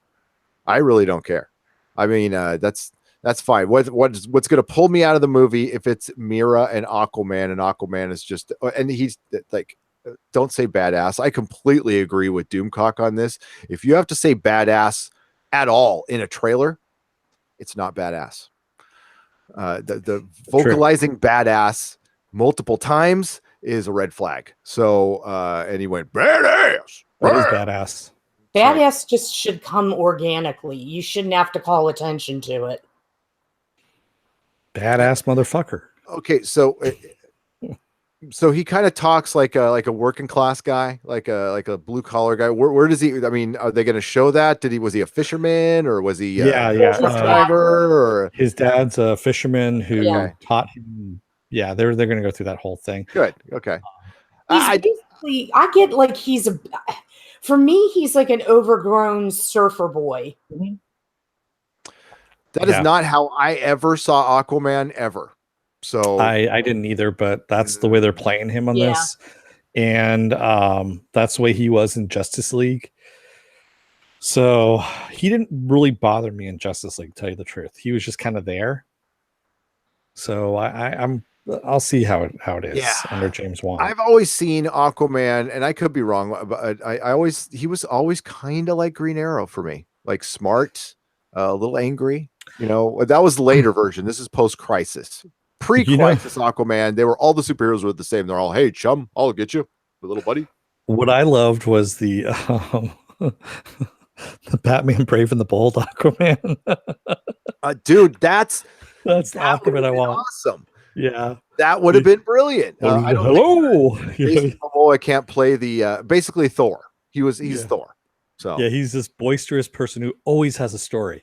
He always has a story, and he's telling a story as he's fucking people up, which is the funniest thing. But that's what they're going heavy with the mythology. Like he's he's from Atlantis. He's been around for a long, long time, so he's always got some good stories. And he's like Thor, and that's probably why they had to make him different than Thor. Because people would have made too many comparisons. But it's awesome. If you haven't seen Batman Brave and the Bold, go out and watch it. I think it's on. Well, I know it's on DC Universe and all of that. So, but it's M. Wims opening weekend. Which movie do you see, Aquaman or Bumblebee? Aquaman. Aquaman. Yeah. I'll see Bumblebee though. That looks good too. Mm-hmm. I kind of want to see that. I'm more of a DC fan than I am a Transformers fan. So there we go. Iron Throne says AF equals autofocus. K-Sis says AF equals as Fraggles. As Fraggles. There you go. Yes, I changed my shirt, Kato. I changed my shirt from earlier today. Well, yeah, I told you he got that chupacabra blood all over him. So I did. Yeah. Well, I bathed in it. Mm-hmm. Wow, I missed this. Yeah, that was part of the ritual. Before the for the podcast. Okay. Yeah, when he was listening to the Lady Gaga and sacrifice. I watched Jeremy Corbell's Hunt for Skinwalker last night, so I was the whole yeah. Nice. That was pretty good. We all have our pre-show rituals. Yeah. There we go. Silhouetted animator. Outrageous. That's what it was. DJ Bowman says the doctor needs a Snickers bar. That is funny. Turns back into Tennant after she has a Snickers bar. That is funny. God damn it. Mako says, how come your beard is perfectly clean if there was so much blood? He wears a little doily on it, one of those little beard protectors. I hose it down when it's, I had enough time to clean it off and dry it. I blow dry my beard, so. Okay. What's wrong with that? Wow, okay. Yeah, there's nothing. Okay. I don't know what to say. Yeah, DJ Bowman says, too bad we didn't see a nude cover of Gary like Stan did once. Well, what? You almost did. Our old promotion for the Comic Outpost, We Have Issues, was supposed to be me naked in a bed covered in comic books. Yep. Glad we never went through with that, to be honest. Yeah, me too. Me too. Wow. Yeah. I'd love a Submariner movie, says Matthew Madsen. I would too. A Namor movie would be fucking awesome. Marvel apparently has the rights back, so at least they think they do. That's the last we heard from Kevin Feige. Mark Lurseth says, "Flat iron that beard." Flat iron the beard, maybe. I don't know. We'll see. If nah, I'm not gonna flat iron the beard. No, don't flat iron it. Pen Farm Girl says, "Use that for the calendar." No. Well, it's a long story on that one. I'll have to save that one for another day. That's a nerdrotic nooner. That was Mrs. Nerdrotic's idea. So, well, wow. Yeah, you can say that. I was younger. Yourself. Themselves. OG Spocklove says, "No, he needs to braid the beard." There you go. Well, only when I go to battle. Yeah, right. Like Aquaman. And have little burning cinders on the ends of the beard. I was going to make another joke there, and I'm going to leave that one till it's not even 9 o'clock. I cannot say that one. I'll save that one for later if we remember. You can save for the East Coast feed. It's almost midnight. Something Melissa said the other night. Oh man. Come on, next one. I'll say it. Then I'll be in trouble. Just say it. God damn it. Say Go on it. to the next one. No. Oh, damn it. Neurotic would fucking kill me. No. Tekka says they can introduce him through the FF movies like they did in the old comics. Yes, if they introduce the FF. Yeah. How are they going to introduce the FF though? That's the whole thing. Crimson Empire Entertainment says, "I want Namor to be the villain of Black Panther 2." I think that would be very good. I think that would be a very, very, very good. We did see in Iron Man 2 the map of the world in Shield's little thing where Tony Stark went in to go talk to Nick Fury, and we saw where Hulk was, where Thor was, and we also saw something in the middle of the water of the Atlantic. Yeah, so that's all I'm going to say. It's there. There's an Easter egg that's there. Where was it again? It was at the end of Iron Man 2, right? Oh, yeah, the end of Iron Man 2. Yes. Yeah, I remember that one. Yeah. Remember that one? Yeah. So, yeah. They had Wakanda on there, too, and all kinds of stuff. So. Namor, who predated Aquaman by many years. So exactly, since the 40s. And really one of the first complex comic book characters. Like, he wasn't just like a, hey, chum. He was angry. Yeah. And it's like I dug him. Yeah, I dig him as a character. He's like one of the first environmental activists, I guess you could say, in comics too. He was the first mutant. He was the first hero to go anti-hero, then villain, then back again. And well, at least the first one I can remember. And part of super villain team up with Dr. Doom, which was, goddamn, those were good comics. They didn't last very long, but the Fearsome Five, maybe. Yeah. Silhouetted Animator says Amal Farouk as the villain for Black Panther 3. That would be good. Black Panther needs a good villain, and it can't be just another angry dude. He needs to be fucked with in the mind, and they need to bring in Black Panther, because honestly, let's all remember back to the Black Panther movie. Mm-hmm. It's a solid movie. It's a 7.5, 8 out of 10. It's a solid movie. He's not nearly the best thing in his own movie. Yeah. Period. I mean, Killmonger was great villain. The girls outshone him. I don't remember much. He was better in Civil War. In Civil War, he was good. So yeah, I do want to see Black Panther's own movie. Yeah. Yeah. Idris Elba. Yes, you got to cast Idris Elba as Prince Namor. Prince Namor should be. Who would you cast as Namor? I've always kind of got. I don't know. Who would I cast as Namor? Well, years ago it would have been what's his name from The Matrix? Hello, Mr. Anderson. Hugo Weaving. Yes, Hugo Weaving. I would have done Hugo Weaving years ago. Hugo Weaving. Because he kind of does look like he has the ears, but it might be too on the nose because of the Lord of the Rings. He had the elf ears and all that stuff. So, God, now, you could do Zachary Quinto. Mm. Yeah, yeah. Yeah, I mean, like Namor just definitely he looks like Spock. Mm-hmm. He's got the hairline for it. He's got the face for it. He's got the demeanor where he can play angry, like that kind of angry. Well, young Leonard Nimoy was Aquaman. Yes. Period. End of story. But not Aquaman, Namor. Namor. Yeah. But I think I think they would probably cast an Asian actor, to be honest with you. Yeah, they could do that too. Yep. Mm-hmm. The guy who's in Origin, he needs to work on his acting a little better. I can't remember his name, but you guys know who I'm talking about. Not Tom Felton, but the other lead in Origin, the gangster guy.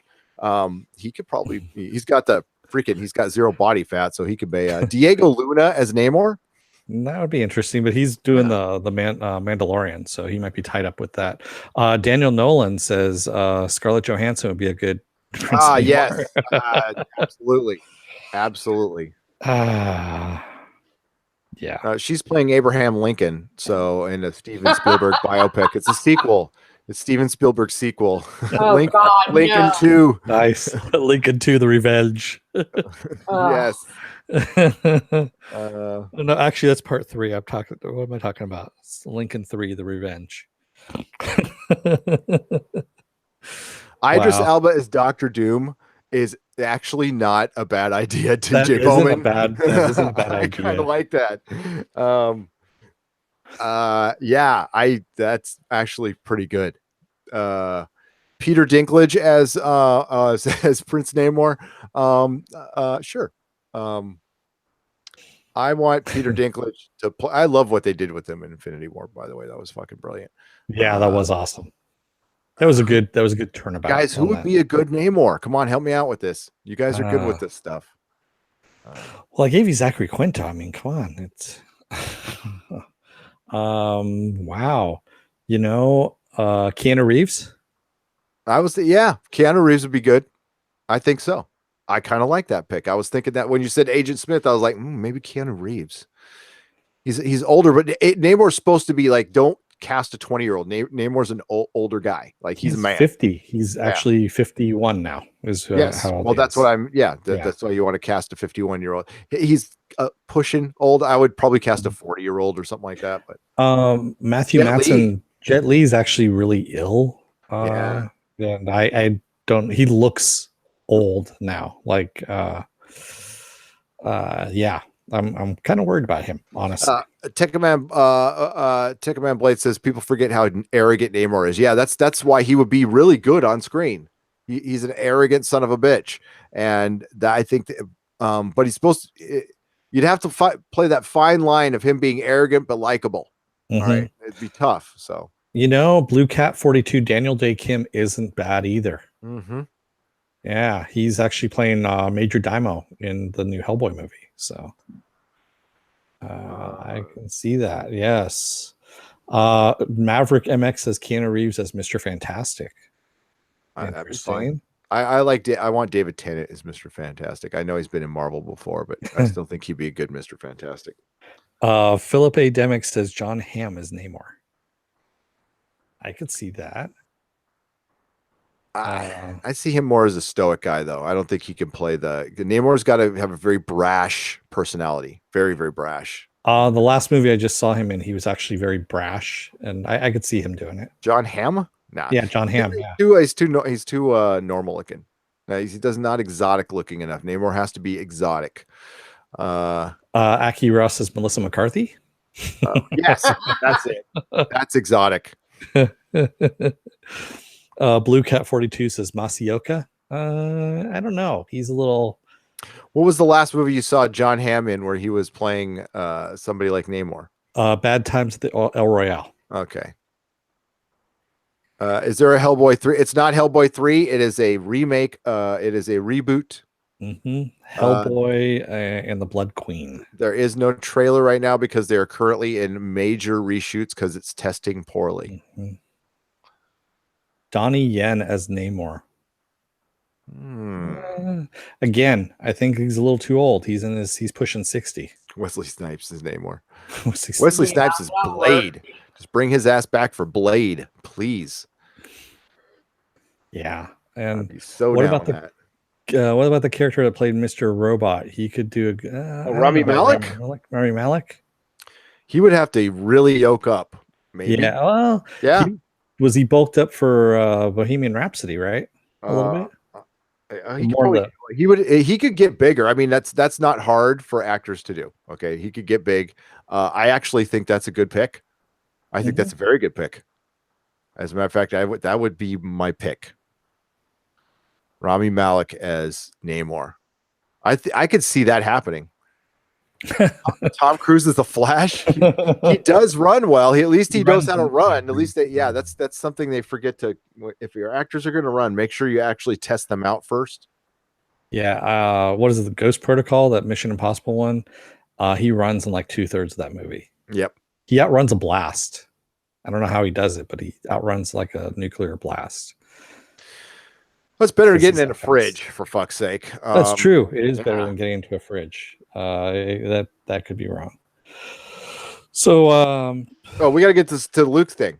That's what I was going to say. I was going to say, since you mentioned the fridge, let's get to the Luke thing, the Star Wars thing right now. Okay, so we don't. I'm done reporting on Star Wars. We don't do Star Wars videos. We don't really talk about it because, like, I could give two shits about this franchise anymore. It's so dead to me. But this kind of exemplifies what's wrong with why Dennis and I think the way we do. Why it's been long gone for years, and there's a point where I have to realize that maybe I had a different Star Wars in my head than the person who created it.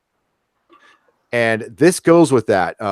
Now, this is the first real Star Wars article we've reported on about this, The Last Jedi, in a long time. But this is, to me, it was a doozy. So, Star Wars The Force Awakens concept art reveals Last Jedi plans were not changed. So, long story short, Luke was always going to be a bitter fuck on an island. One of the go-to explanations that Star Wars The Last Jedi detractors share to support their ideas about the film's shortcomings is claiming that the film failed to capitalize on what Star Wars The Force Awakens director J.J. Abrams had intended to explore in the sequel trilogy. Despite the filmmakers themselves correcting these opinions, other clues have emerged to refute these notions, such as concept art recently posted by Christian Alsman. So we have man bun Luke here. And I know it's supposed to look, I know it's supposed to look like a samurai, but it still looks like a man bun. It's not a good look. Especially on old white men, just don't do it. And so my first image I made for Star Wars. Oh my God, you need to get a cough button, dude. I was trying to move away as far as possible. I'm sorry about that. So on the top right, on the top right of your screen, you can mute your microphone. I know, I couldn't reach it at the time. Sorry. I just blasted everybody out. That was horrible.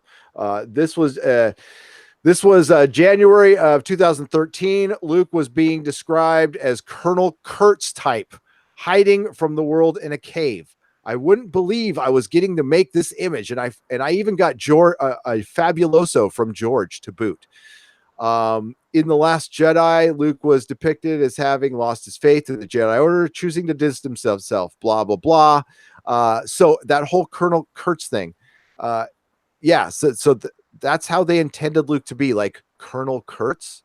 You mean the guy who like went through an entire war of horrors, realized that he was on the wrong side, realized he was being lied to by his superiors, and then also saw a giant pile of arms of children that were severed off by the enemy because they would rather cut off their own kids' arms than lose a war. And that's what broke his spirit, Luke, because only one thing really happened to Luke to break his spirit. I'm just saying that. I just think it's a horrible analogy, but that's what was intended. What more importantly is that at first in the article, they say it's JJ who intended this. But then when you go down further in the article, they say that Lucas himself was at the early meeting and that this was Lucas's idea. And the whole point is, I don't give a shit whose idea it was. It sucked. It was a crappy idea. So they're trying to run defense for Ruin Johnson again, which I don't know. What this late in the game, like, who cares? And I don't care. But to actually try to say it was JJ's idea all along and then like take it back to George Lucas, and I still say I don't care. I don't care who originally came up with this shitty idea. It sucks, and you ruined the franchise for me. Like I don't care what they come out. They could come out with the goddamn Godfather of Star Wars. Luke is still ruined forever. The only thing I can think of is with the George Lucas throwing him in there is Coppola is his contemporary and a close friend. And everybody knows he did Apocalypse Now. Whether or not George was involved, we'll probably never know. But the point of it is, you're right, Gary, absolutely right. I don't think Colonel Kurtz is what they should have went for. But why didn't they spin it like, okay, he lost his nephew to the dark side, just like Obi-Wan lost Anakin to the dark side.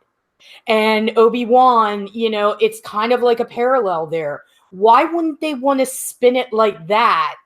And why would they spin Colonel Kurtz? It's totally different. It makes no, yeah, that doesn't make sense. Obi-Wan was told by Yoda to go watch Luke, and he did what we thought was right. Luke was broken in spirit and hiding, and Colonel Kurtz became the enemy. Like Colonel Kurtz, lost it. Like he was just waiting to get killed. Basically, he was like, he's just completely wasn't going to go home. Nobody was home anymore in Colonel Kurtz's brain. I saw a snail crawling on a straight razor. And you're nothing but an errand boy on a, I mean, he lost it, and he, and rightly so, that was horrible, but he went AWOL into the jungle, created like his own dynasty or whatever you have. Yeah. That's not what Luke did. Luke is just like, he's a hermit. He's, he lost his nephew, and that's traumatic. And they're trying to equate it with, it's like apples and oranges, and they should just leave it. Let it be. Yeah. It gets worse. The whole point of the article is like, no, it's okay because they always intended for Luke to be like this. So you're wrong again, fans. You're wrong. And a really important part of the article is here. I got to read this part. In The Last Jedi, Luke was depicted as having lost his faith with the Jedi Order, choosing to distance himself not only from the Force, but also from everyone he knew and loved. Some fans were disappointed that Luke wasn't shown as a heroic warrior that they had assumed he was. It wasn't an assumption. What's this guy's name? Patrick Cavanaugh. It wasn't an assumption, dude. He was a hero. He threw down his weapon in front of the two baddest ass peoples in the universe to save his fucking dad, threw down his life. He was a hero. He was a hero to many. We didn't assume anything, Junior. What was done was the powers that be decided to retroactively subvert our hero into a cowering coward in a fucking cave, and which doesn't match his character at all. And I know 30 years can change a lot of people, but not that bad, not over one incident. If it was multiple incidents, if it was Luke has been fighting some kind of, like the remnants of the Empire ended up like being horrible, and it was like fighting Vietnam. He was going from system to system and just seeing more and more death or something like that would make sense. But considering what Luke has been to, like his parents were, Aunt Beru and Uncle Owen were burned in front of him alive. I mean, he's seen a lot of horrors. Okay, so yeah, it's bullshit. And this is why I don't care. I'm still upset about Luke, but I'm done with Star Wars. They can't work their way out of this, and they've tried everything. Somebody out there should put together a video of every bit of spin they've put on this Luke Skywalker thing. That would be entertaining. And like we said before, I mean, going back to,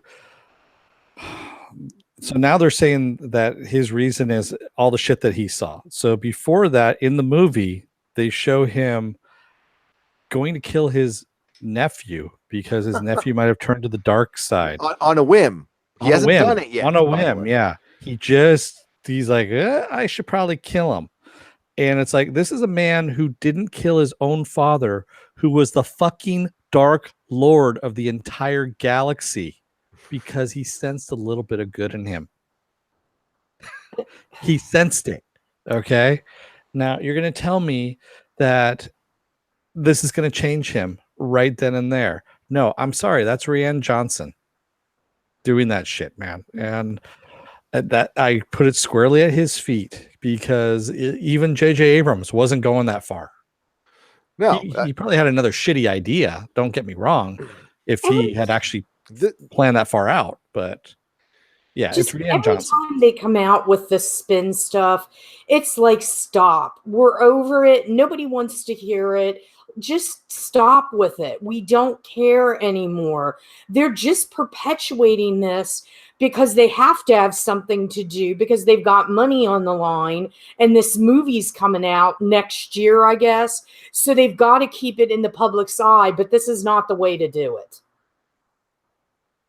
Exactly. Absolutely not.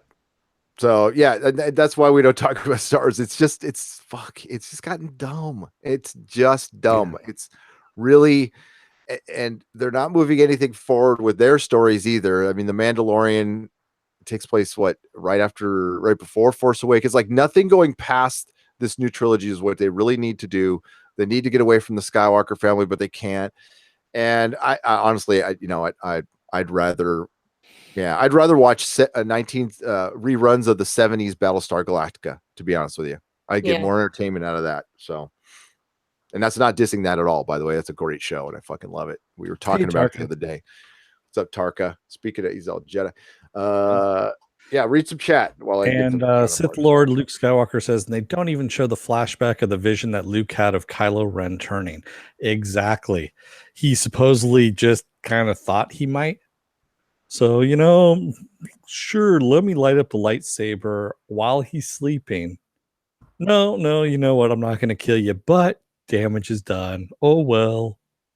Yeah, fuck that shit. I'm sorry. It's just bad writing, bad planning. And as you said in the movie, all the old stuff that came before needs to be destroyed so the new stuff can move forward. We got the message loud and clear. Sorry, man. That shit lays directly at your feet, Rian. And I hope you never get work ever again.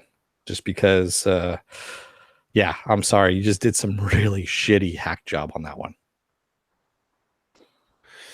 They need better. Well, this is too late for this, but they needed better writers, and they needed not to let the writers do what they get paid for and see their visions and not, I know the director has to influence things, but when the director is basically hijacking the script, then the director should have just written the damn thing, because then they're already changing the whole concept. And it's right. This is poorly written, and there's so many bad decisions that have been made. And I think this is beyond saving at this point, and maybe we should just let it go as a franchise and remember it fondly. DJ Bowman says, Luke, you go down the hole. All right, let's flip the page on that one and talk about something good, because in a few short days, folks, Counterpart returns. Mm-hmm. Counterpart returns, and I think this is like a push. This is a plea for you to hurry up and get that free membership of Stars, or if somebody asks you what you want for Christmas, you want a membership for Stars, if it's like a little whatever gift, and watch this show. So we're going to be doing a watch party on our Patreon, and we're actually going to all be able to watch it together in one place, but you have to be on Patreon to find out. It's as little as $1. You only have to join for a month. So for like $1, you can come in, hang out with us, and we're going to watch Counterpart. We're also going to be recapping it the day it comes out, which is 2 weeks from tomorrow, or I believe, I can't remember. I'm going to get the date while I'm all talking it up. I don't know. So while you're doing that, 2 weeks from tomorrow. All right. It is 2 weeks from tomorrow. Yes, it starts going. Chris Persis says, with Star Wars being the cluster fudge that it is, Luke is right. It's time for this to end. Yeah. Yeah. If you want to go ahead and read like whatever Star Wars chats are in there, I'm sorry, I went too fast on that one. You can go ahead. That's okay. Robert Shlomo says, what I don't understand is nobody anywhere in the process said to Rian Johnson, this is terrible. How could anyone let Kathleen Kennedy or anyone else approve that script for filming? Money. They thought they could just actually print it. That's all they thought they were doing, because it's Star Wars and anyone will watch anything Star Wars and lap it up, right? And Rob, the culture down there at Lucasfilm right now is really different than it was even 5 years ago. You probably already know that. Like it's full of just yes folk. Yep. Well, and it's like I said to Rob, I said, it's because at one time she had a pedigree. And Hollywood is much like a lot of corporations, because it is a corporation. They don't let those people go. They don't let the old guard retire. They just keep Peter principling them up the ladder. And in her case, and Rob is correct, it's hard to go wrong when you have Spielberg and Zemeckis as your directors. But that time has passed for her. She's clearly not making good decisions. But once again, because she's Kathleen Kennedy, nobody will say anything. And I think that's where a lot of fault lies with a lot of this crap we're seeing. Absolutely. Well said, Susan. That's why you're on the show. Smart. CD Horde says the kids will watch anything. That's true. Blow some more coke up my ass. There we go. Yeah, exactly. Coke is a powerful drug. Yeah. No drug. Drugs are bad. What we need to do, guys, is this. You know how they have people drinking on air, to show you that it's not a good way to go, and they have the state troopers in. We need to do like Coke on air, and then we'll simulate how Hollywood meetings go. You guys, and then it'll make sense to us. I think seeing Dennis on Coke would actually be funny. Yeah. I'd buy that for $1. Nope. No. Yeah, Cases says I still will rewatch the original Star Wars. I just ignore the mess Disney and Kennedy made of it. Yeah, I would, I guess. I mean, like, this isn't Star Wars' fault. I've said it before. It's like Stairway to Heaven. It's like, it's a great song. I can't fucking hear it again. Please don't play it ever again. And Star Wars, I've just seen it too much. I mean, I saw it in the theaters 50 times, probably more. Yeah, so, I've lost count. We're not counting. Yeah, we're not counting at home. And like in 1997, when there was the big resurgence, I think I watched it once a day, every day for like 4 months in a row. Wow. Yeah. So it was crazy. Robert Shlomo says, "Coke up the ass." Are we having a Stevie Nicks moment? Yep. It's hashtag butt chugging. Hashtag butt chugging. It's usually when we get that trending. Yeah. After 9 o'clock, Rob, we talk about it started from a Hollywood exec conversation, probably like what you guys have over there, and that they're all, doing Coke off each other's asses and turned into butt chugging. So it's just how these things happen on the live stream. How it goes. Yeah, and Philip A. Demick says they fired all the real people at LucasArts when Disney bought them. The ones who made X-Wing versus TIE Fighters, Dark Forces, Sam and Max Outlaws, etc. Yeah, because they're all the people that cost too much. Yep. They did. As you may remember, Dennis, when I was like waffling on coming back, full time to the shop or just being a partner and then going to work up there at Lucasfilm as their, sound archive specialist. I was basically, there was it was called a DLT tape. I can't even remember now. There was a certain type of tape that was being phased out that they used at Technicolor that I knew how to use. So that's what they were backing up all their sound on. And they had found me through Technicolor, and they were trying to recruit me in, but they wouldn't pay me. I think the highest they offered me was $15 an hour. And I'm like, they're all, but you're working at Lucasfilm and we'll buy your lunches. I'm all, but yeah, it's $15 an hour. Yeah. It's like, dude, I'm not a kid, So yeah, I said no and went back, but it was cool. Golly gee, I get to work at Lucas Ranch. Do I get to have lunch with Lucas? And of course they sold 2 years later. So, a year later, it was a year after that. So, yeah. Wow. All right. So, we can get to talking about Counterpart, which premieres on December 8th, is a tale of espionage and terrorism, but terrorists who don't see themselves as terrorists. We don't quite know their motivation yet. Why are they terrorists? Well, reality just happened to have reality got copied in the past, and it started out as a mirror reality. So it was basically like looking in the mirror. It was that your counterpart looked exactly like you, acted exactly like you, but something happened along the way. And as time went on, it went from being a mirror universe to an alternate universe. So they start acting different, not total opposite, but it's not an alternate universe because you were one person during your childhood up until that year where it got split, and then you split into two. So it's basically spy versus spy, except you're spying against yourself. And most of the counterparts do the same thing as you do in the one world. So if you're a spy at this agency, which is the only place that knows about the alternate reality, chances are your counterpart works with that agency too. And then you're fighting yourself. And it's fucking amazing. It's such a good concept. And it looks a little like Terry Gilliam's Brazil, just a little teeny bit. It's got a little 1984 vibe to it in very mundane analog technology. Yeah, I'm trying to think of what it actually really feels like. It feels more like 1984, like I said. So I got and a spy movie, French Connection vibe. A little bit. I mean, but as far as the spy is stuff, but I'm talking aesthetically.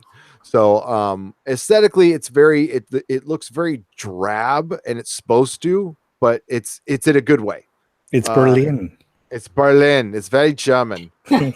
Yes. It is very German. Now we dance. And it's kind of interesting. You notice, touch me, monkey. I feel like just like a little girl in spring. Oh my god! Listen to some Kraftwerk. I love Kraftwerk. Now comes the time when we dance. Oh. Lady Gaga. Lady Gaga. Yeah, and the worlds are different too. So the world that we are mostly in is kind of similar to our world. You know, we pretty much assume it's our world. We assume it, yeah. Yeah. And that it's supposedly, the others say it's dirty, that food doesn't taste right. Cigarettes are available here, coffee as well.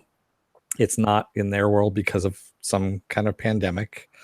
There's also some people that are missing in the other world as well. But the air is cleaner, the waters are cleaner, the food is cleaner in that world. We suspect their technology is a little bit more advanced. Although they lied. Yeah, we don't want to give away too much. That's enough. That's enough. That's enough. Yeah. Watch the damn show. It's good. People will be talking about this in years, and you'll be able to first to say, you'll be like that hipsters. Like, I was into that band before they were big. You know, that's what this is. I love when my worry is James Cromwell with a Germanic accent in a room with some instruments that I don't know what they are, talking very calmly to JK. I'm like, shit is going to hit the fan here at any moment. What's your benediction, Sonny? Yeah. Yeah, you know, actually watching that, I had a vibe of Dennis Hopper and Christopher Walken from True Romance. Yes. That classic scene where, I mean, there is so much electricity in that scene. Oh, definitely the chemistry. And I also saw Marathon Man. Yeah, Is it safe? I don't know what you're talking about. Yeah. Oh, yeah. That's going to be good. Yeah, it's Marathon Man's a very good analogy for what this aesthetically feels like too. That's a good pick right there. Yeah. I can't wait to cover the show. I am very excited. We've had kind of a drought of like great television. We've had some good stuff, but like I am really looking forward to one of our seal of approval shows coming back. You know, another one's coming too in December. Orville. Yep. Yeah. I'm a little excited girl over here. God, it's so late in December though. But I mean, shit, it's only a month away now. Orville is only a month away, but that means Star Trek Discovery is a month and a half away. Thank God Orville is coming first. It's funny. We have 7 shows to cover in January, so it's gonna be a little nuts. I can't wait. Cannot wait. I'm actually looking forward to it, more forward to it than Christmas. So, and if you really want to get into the origins of butt chugging, which came about was from Future Man on Hulu, which we're looking at as well. And we're going to be covering that as well. So yes, Season 1 is out there on Hulu. Take a look at it. Oh, and then February we get the Tick. Yeah, Fucking Tick in February. I know. Fucking A. And then we have the stuff on great. DC Universe. I mean, we have Young Justice. Oh yeah, Young Justice Doom Patrol. And we're gonna get 3 episodes at a pop. We are covering Young Justice, by the way. I'll kind of lift my animated moratorium on Young Justice and Venture Brothers. I'll be cool with that. Young Justice is awesome. So yeah, rat hole to rat hole. That's right, Matt S. It's a future. Yes, reference. We're Mark Lizeth. I'm sorry, Mark. We are covering Night Flyers. Indeed. When does that start? This next week. Actually, 2 weeks. A few days. Okay. It starts on a week from Sunday, December 2nd. Right. Okay, December 2nd. Yeah, it's not far away. Origin turned out to be okay. I'll say I'm not all the way. I have 2 episodes to go. I'm gonna say it's okay. It's worth your time if you already have the premium service.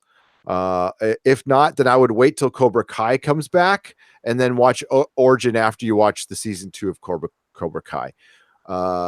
It has potential to be something good if it wants to be. It was well directed. Paul W.S. Anderson did a good job. But I mean, it's kind of a ripoff of a lot of things, but it's still entertaining because it's sci-fi. Like we said before, it's the good old colony ship where something goes wrong on the way to the planet kind of thing. So, yeah. Tim F says the Origins ending is badass. Cool. I've got something to look forward to. Tim, some of the acting is a little choppy in it. You got to admit, it's a little stiff.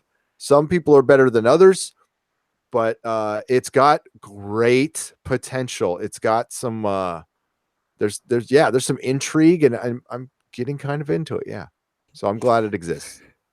DJ Bowman says Scooby episode of Supernatural. It was funny. I mean, it's worth a view. I mean, you can watch it for free on the CW app. So, hey, Fred, I will. I saw the Night Flyers movie like 100 years ago, so I remember very little. Fred, so that's a good point. I will watch the movie first. I forgot about that movie too. I watched that when it first came out, like long ago. I can't remember it.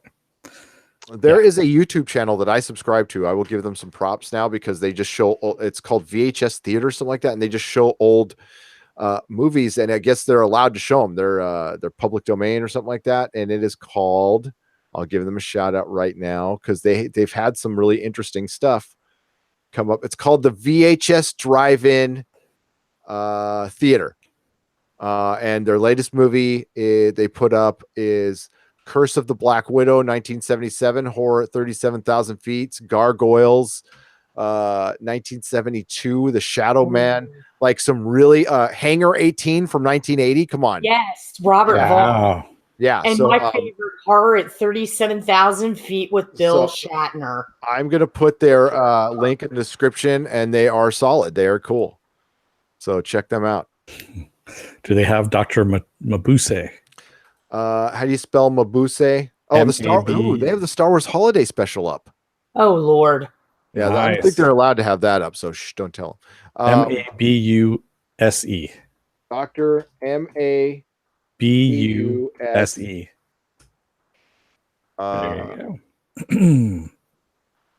Dr. Mabuse, the Gambler, 1922. No, I don't see it. No. Okay. No. There you go. Also, I wanted to announce, I mentioned it on the Rories. I'll mention it again. We are starting the Nerdrotic Audio Theater on Monday. So a bunch of old radio dramas. I own a ton of them. I own Doctor Who, Old Shadow. I'm really into them. So I have hundreds and hundreds and hundreds on digital. I'm going to be sharing them with you. You will not be able to download them, but if you're kind of bored one night, you want to go to bed, you just go to this website and you can have your pick of audio dramas to listen to for free of charge from your friends at Nerdrotic. There you go. There we go. Matthew Matson says that Nerdrotic channel, there was a time in the early 90s where I watched the trilogy every weekend for like 2 years. Damn. Hey, sorry. I believe that I'm like that with some stuff. Okay, with Hitchhiker's Guide to the Galaxy, there was 5 years in a row I listened to a chapter every night or a half-hour episode of the radio show, like for 5 years in a row. Easy. Going to bed. Night Flyers is available on the VHS drive-in theater. It is there. I see it right now. So wow, it only has 25 views. I wonder if it's like in a different language or something. No, it's there. No, yeah, it's just probably people haven't bothered with it. I honestly don't remember it, to tell you the truth. It's that long ago. I know I saw it, but I used to work at a warehouse in the video department, so I've seen everything. From 1980 to mid 90s, I've seen everything. I don't remember everything, but I've seen it. Let's get to the chat a little more. Do you recommend the movie, the Night Flyers movie? Do I recommend it? Unless no. No. If you really want to see a cheesy 80s movie, if you Mako, if you partake in the hippie lettuce, maybe a little bit of that, but no. I would recommend what would I recommend? Some old, I don't know. There's a bunch of good. Watch Dreamscape with Dennis Quaid. Have you seen that? Oh, that's a great movie. Good. Yeah, Hell Comes to Frogtown, man. Like I said, go and watch that one. That's actually a really good one. Yeah, it's a lot of fun. Blood Diner too, if you want to see something that's really just fucking weird, but funny at the same time. Really creepy one from 1983 called Soul Survivor. I used to watch this as a teenager, at 1 o'clock in the morning, lights out. It always played on HBO. And it sounds like Final Destination, but it isn't. It's about a woman who survives a plane crash, and the dead come back and just literally wreck her life. And it's very terrifying. So if you like a good scare, try to find Soul Survivor.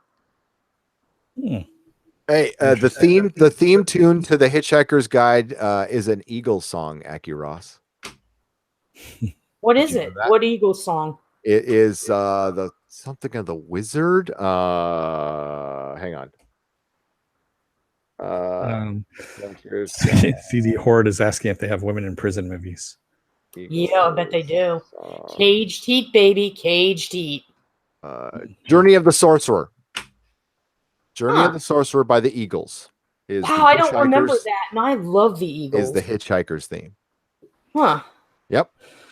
It's a great theme. It's one of the best themes ever. I love it. And the music from the LP version, guys, I'm begging people in the UK, if there is an isolated soundtrack of the Hitchhiker's radio or album performance music, I would kill for that. I would pay lots of money for that. Fred Leggett says, what? It stars Catherine Mary Stewart, you heathen. You know what? I'm a big, huge fan of Catherine Mary Stewart. And I would have to say there's some stuff that she's done that isn't the best quality movies. That's all I'm going to say. So I like her. I really do. But yeah. Yes. Case this Reform School Girls is better than Caged Heat. Yeah, it is. Yeah.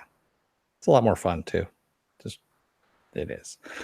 Tom, did that Blu-ray come out that looks like a VHS cake kind of case like Stranger Things did? Did that come out? Perpetual Punster says Journey of the Sorcerer is a good song. It's a damn good song. Hang on. Yes, Carrie Dalton, Night of the Comet. Night of the Comet's one of my favorites. They're remaking that shit. Yeah, I know. Yep. And Kelly Maroney, who was in the original, she's been trying for years to remake that or to get the rights to it. Sony kept on telling her no, and finally they gave it to somebody else. So she went on Twitter to be a good sport and congratulated them and said best of luck. And she doesn't know if she's going to be in it like a cameo or anything, but yeah, she tried for years to get that property. Yeah. Mark Lurseth says Ice Pirates on VHS drive-in theater. Nice. Ice Space pirate. herpes. Oh, I haven't thought about that in a while. Space herpes. We're gonna show there, Gary. You got something in your hands? They I probably was gonna say, well, this is the Stranger Things Blu-ray that's in the VHS cape that I want. I'd rather have the Hitchhiker one, but I think it was cool. I love how this is. This is when you get old, and then you start. Now I understand what when we were into older stuff, and kids like the VHS aesthetic and the 4x3 is coming back. It's like, why?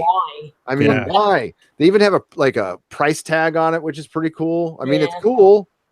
Well, it's right in line with them with the 80s, what they're doing. So yeah, it totally goes with the vibe. Man, where is the Hitchhiker special edition on? I don't see it on Amazon.co.uk. That sucks. Yeah, that's not Betamax. You're right. Betamax. Yeah. I have a reel on Betamax from back in the day. Midnight's Edge After Dark says Ice Pirates is on Warner Archive Blu-ray. I have it. It wasn't my first movie in the theater, but it's the first movie I actually remember. Interesting. Yeah, I remember seeing that in the theater. God, I was in my teens, so I don't remember honestly when it was, but I do remember seeing that in the theater. I used to go and see all those like comedies, like the Zucker Brothers. Oh, Zucker Brothers were classic. So you know what the cool thing about Amazon.co.uk is? You can just order from them. It's just Amazon. Yep. There it is, right there. Boom, getting it. Yeah, shopping on Amazon on the live stream. I did that earlier. I did it yesterday. I bought a fucking Battlestar Galactica vintage Viper, $50 with the choking hazards. It was awesome. I did not need that. I don't know why. I'll hang it up in my office. Fred Leggett says Mary Crosby melted my ice. Ooh, Mary Crosby. Yeah. How is that related to Bing? It's from Ice Pirates. I know, but how is she related to Bing Crosby? She's his granddaughter. Yeah. Right? Yeah. Exactly. And I'm like, how? Hey, baby. Would you like me to beat you with a bag of Valencia oranges? Doesn't leave a mark. I have a region-free player, Tom. Allegedly. Yes, allegedly. Yeah, allegedly. Allegedly. Yeah, I'm near the racetrack too, the Del Mar racetrack. Yeah, my dad used to go down there and spend some time with him way back in the day when he was still alive and stuff. Wow. My pops was friends. He knew Ted Geisel, who knew Jimmy Durante when he was still around, because all those guys used to hang out at the Del Mar racetrack. Bing Crosby, Bob Hope. Wow. Fucking Lucille Ball, Desi Arnaz. Lucille Ball, Desi Arnaz lived in La Jolla. My grandpa knew Lucille Ball. I have autographs of Lucille Ball, Desi Arnaz, J. Edgar Hoover, like really weird old autographs from Grampy. But my dad was Ted Geisel's accountant, Dr. Seuss. So that is so cool. Yeah, I got to meet him a bunch of times when I was a kid. He drew me a picture, there's a very sad story behind it, which I don't like to tell. But I still have some signed books by him and stuff. Yeah, and it was cool. That library that Dennis works near, my dad helped finance that. Jesus. Yeah, it's a very trippy library. It used to be the logo, but now it's not. Now it's not. Well, it used to look like a spaceship to me. I don't know. Some weird inverted pyramid. Yeah. Yeah. It was cool though. Audrey ended up paying for because Ted didn't see the end. He wasn't around anymore when that got finished, so he died. Mel Torme. That is not Mel Torme. That is not the Mel Torme. Who else was Harvey Korman and why am I blanking his name? Conway? Tim Conway. Yes. They'd always be down at the Del Mar racetrack getting wasted, and my dad kind of knew some of that crew, and it was cool. Nice. Apparently they party pretty hard. I learned. Sorry. No, go on. Philip Ademic says, since UK is 5:45 a.m., can you still get the Black Friday discount in Cali? That's a good question. Let me check. While you're doing that, Silhouette Animator, everybody, if you love audio commentaries, check out the YouTube channel Cinema Voice. It rips the commentaries from the DVDs minus the film footage as YouTube videos. That's kind of cool. I kind of like that. Case says, Gary, you can't tell us there is a very sad story of Dr. Seuss drawing you a picture and then leave it at that. It's just not fair. Okay. Yeah, just like the story that, Mrs. I won't leave you late. Okay, Mrs. Nerdrotic one, I can't tell. This one I'll tell. It's fucking sad though. Okay, it's gonna bring everybody down. It brings me down. So Dr. Seuss drew me one picture. All right, he drew me a cat in a hat with a mohawk because I was a little punk rocker. I sold it for drugs. For like fucking $30. Wow. Signed to me, everything. Yeah. We all make. So you sure you want to hear the fucking end of that story? Sorry, I brought it up. Sold it for $30. It's fucking worth a fucking crank. Yep. I was a drug addict. There you go, Silhouette Animator. You got what you pay for. Drugs are bad, McCoy.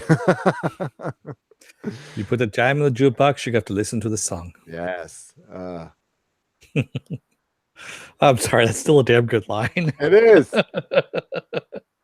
I was just watching that the other night and it just made me fucking laugh. That was from Ant-Man, right? Ant-Man and the Wasp, yeah. You put the dime in the jukebox, you have to listen to the song. Yeah, sorry, folks. I kill myself every time I think about that. That was just like, oh. You know what? Don't. Because everybody makes mistakes. Everybody's allowed to make mistakes. Yeah, that's an unfortunate one, but look at where you are now. Can't beat yourself up over it. Thanks, Susan. I got a couple signed books by him too. Yeah. So yeah, and it's it's a good reminder though too. It's a good reminder of like how like what I was willing to let go, and that was honestly like one of my most prized possessions. Man, I'd give up maybe a pinky to have it back, but there we go. Matt Guy says Laserdisc was where it was at until Blu-ray came out. Yeah, I used to have a Laserdisc player. I used to get all that stuff. That was when when you were a movie file, and that's where director's commentaries and director's cuts first started coming out, was on Laserdisc. And you had the multi-laser discs. They're like giant records, giant silver records. It was awesome. Yeah. Just for the packaging purposes, I wish they bring. I mean, that's why I buy vinyl now. It's not like I'm like playing records all the time. It's just because I dig the packaging. Is that bad? I guess it's bad. No. Nah. I don't buy a bunch anymore, but no extravagant spending right now.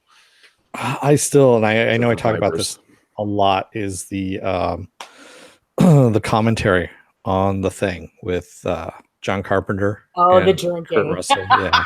The drinking. It's fucking fantastic. And that was the first place it was at, was on that Laserdisc. And it's just awesome. It is so awesome. I want to see that just because. It's just audio only. That's okay. Yeah, and you can hear the glasses clinking, the ice and all that stuff, and you can hear them getting drunker and drunker. They're not talking about the movie; they're just talking about shit that was going on, and it's the funniest thing. Yep. Yeah, that's a good commentary. The Mallrats, we've said this before. Like the Mallrats commentary is fucking brilliant. And they stopped talking about the movie and start giving each other shit. And then the Ghostbusters MS3TK commentary on their special edition with Harold Ramis and their silhouettes for the movie is fucking brilliant. So yeah, good stuff. And then I haven't listened to any. How are the Venture Brothers special features? Those pretty good. Oh, those are pretty good. Yeah, those are actually really good. They go into a lot of depth. The Farscape ones are very good. Very, very good. So the Star Trek Discovery special features were shit. So really? I'm just kidding. I know. I finally threw it away. It's finally gone. It's out in the garbage. So Matt Guy, the T2 special edition Laserdisc was awesome. So was the Aliens one. The Aliens Conan one. Barbarian commentary, Asaro. Yes. Yes. Yeah, it's awesome. I think that's the only reason I buy physical media. DJD show is for commentary now, because I end up watching the digital versions all the time. because I barely turn on my TV anymore. Yeah, Am I the only one who does that? I don't watch my TV anymore. I just watch my computer. I watch my TV, but I was just telling Gary today I picked up on 4K disc at Black Friday sale was The Hitman's Bodyguard with Ryan Reynolds and Samuel Jackson, because it makes me laugh, and it was $8.99. So you know, but it's got commentary. He needs, well, it comes with the Blu-ray too, right? Yeah, it comes with the Blu-ray, yeah, and the digital content. So, it's got the commentary on there and deleted scenes, which that's what I'm looking forward to, is Ryan Reynolds and Samuel Jackson in the fucking commentary, because it looks like they had such a blast making that movie. I still, to this day, and I'm trying to, curb myself at work. There's this scene where Samuel Jackson pulls up in the car to Ryan Reynolds. He goes, "TikTok, motherfucker." I've been using that quite a bit, when I'm late for stuff or if people are making me late. It's like, TikTok, motherfucker. I love that. Schwarzenegger and John Milius. Yeah, and it's fucking good. Yeah. Oh, yeah. It's good. Yeah, I have the director's cut of that one on Blu-ray up here. There's actually like about 10, 12 minutes of extra scenes in there, which I didn't know there was all this time, but yeah. There's not much, but yes, DJD show. Del Toro is funny. He is. Yeah, I have a DJ Bowman. I have a 4K TV. I've got like regionless Blu-ray player, a whole 9 yards. But I'm on because of YouTube. I'm just on my rig all the time. So I just watch everything here. My monitor is just as good as a 4K TV. So, yeah, I just don't turn on my TV anymore. And I unplugged, a couple of years ago now. So I don't watch news, or I don't flip on my box. I turn it on for the dogs once in a while. That's basically what it could see. And maybe a video game if my kid is playing a video game. Carrie Dalton, I loved my Laserdisc, but the player is getting really loud now. Plus, the video looks bad on new TVs. Yeah, the resolution wasn't 720. I forget what it was now. It was less than that. I actually have the Laserdisc. Yeah, Laserdisc. It was like 480p, wasn't it? Yeah, it was 480p if I remember correctly. I have the original trilogy of Star Wars on DVD. They were the ones that were actually ripped from the Laserdiscs. So that's the quality that they are, but I will never get rid of those because those are the theatrical versions, the original theatrical versions, complete with the little boxing of the TIE fighters and whatnot around it that you can see. Hey guys, some great news here. Penn Farm Girl says we hit 8,300 subs. Nice. Damn. Considering we started the morning with like 7,500. So, yeah. 7,600. We blew up last night and this morning. So, Lady Wrenches, thank you, Penn Farm Girl. That is good news. Thank you. Wow, this is crazy. I don't even know what to say about this. Like, yeah, I'm checking now. Of course, I believe you, Penn. I just got to see it. Carrie Dalton says I have the THX edition ones. The only thing they did to those was clean up the laser blasts, but no added edited scenes. Exactly. Yep. I have my VHSs somewhere of the the original versions of Star Wars. I'm not going to get rid of them, but I don't have I don't have a VCR, so that'd be kind of hard to play them. Yeah, Varga Vision. I've heard the current Star Wars special editions have the original theatrical release as well. But you really have to hunt for them. It's really hard to suss out which ones they are on Amazon at the moment. You really actually have to almost read the packaging itself, and it's kind of hard to find because there's so many versions. Yeah, there's so many fucking versions, and so it's actually hard to find it. Because I see it every now and then. They go, "Oh, the original trilogy's on sale," and I'm like, "Okay, is this a special edition? Is this a super special edition? Which one is this?" And I have to go through and dig through it. And I'm like, nope, this is the secret super special edition. The secret super special edition where you have to finger George or something. I don't know. Yeah. That was nasty. He does it to you, actually. Yeah. Oh, gotcha. Yeah. But it's not his finger. I was going to go further. With it, at this point, let's plug Derek on Sunday. If you like comic books, kids, we got a comic book artist coming on our show. Good friend of ours, Derek Robertson, co-executive producer of The Boys. He's also the co-creator of The Boys, Happy Transmetropolitan. He'll be here 2 p.m. Pacific time, answering your questions on Sunday, just hanging out, having a chat, talking about his new TV show coming out, talking about comic books. I'm sure he'll have a story or two about Stan, and just a good guy all around, just a nice guy. So please, I'd love for as many people as possible to be here for Derek. Show him some love. Yeah. And thank you, Mr. Robato, for the $2. Dennis, Gary, Susan, how's your Movember going? My Movember? I didn't mow anything. I'm not going to mow anything, but November's great though. Otherwise, and I think that's a personal question for Susan.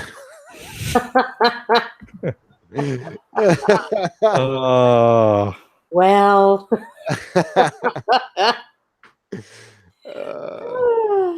Yeah. So next, Dennis mowed. He mowed. Yeah. Mr. Roboto, $2. Oh, that's what the super chat was for. I thought you were just asking in chat. Sorry. Yeah. Next question, please. Sorry. Midnight's Edge After Dark says every month is Movember for Gary because Movember is when you grow out your beard. So not shave off. No, that's when you it's when you shave it off. Movember is when you shave it off for charity. You grow it in December. Matt is no, I'm not Gary's wife. Gary has a lovely wife, Melissa. That's not me. No, we're just colleagues.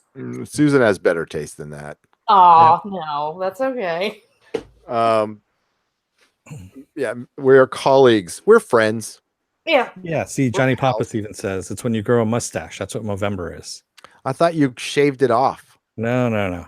Why would it be called Movember then? Because it's supposed to be for prostate cancer awareness. You're supposed to mow it off, though. I mean, no. It's a no shave November. No, is it no shave November? Okay. Mm-hmm. Thank you, Perpetual Punster, on that. Because it'd be just Grovember. Is Dennis Gary's husband? No, not this week. I thought it was no shave. No, yeah, maybe it is. I don't pay attention. I don't shave any month. Yeah, so it's like Tom's right. It's Movember for me all the time. Mm-hmm. I shaved it last time for a job. Is Dennis Gary's husband? Not yet. No. Not yet. I don't know. It feels like it sometimes, but feels like my wife more like. But no, it's okay. He's more like a little brother. The little brother is always like, yeah. And speaking of prostate cancer, Gary, no. Ouch. Mako says you grow a mustache because of prostate cancer. If you're older than 45, please go and check your prostate. Or as they say on Robot Chicken, go get your ass checked. Your ass check or your never mind. Yeah. Yeah. Get it all checked. I get it all checked. Yeah, I don't want to get into health state there. I don't want to sound like a couple old men. I remember when I had my colonoscopy. Yeah, no, nobody wants to hear that shit. I was checking to see if Doc, could you at least buy me dinner first? Right? I'm Susan, sorry. I love just letting Susan go for a little while. What the hell was that movie that from? God damn it. It's been a lot of different things. No, and then he sticks it in. He's all, Wasn't that what the Fletch? hell was it? Yeah, it was Fletch. Fletch, yes, Fletch. Thank you. That's when he starts singing. Yeah. Moon River. That was a good movie. That's a good fucking movie. Yeah. Is everybody starting to watch their Christmas movies yet? So my decorations are out. You're going to get a seizure next podcast because the Christmas lights will be up in here. Oh no, they blink and shit. Yeah, the down below is going to be communicating with you again. Down below, yes, they blink and everything. Yeah, the upside down world or the inside out world or cool, just world. Yeah. Right on.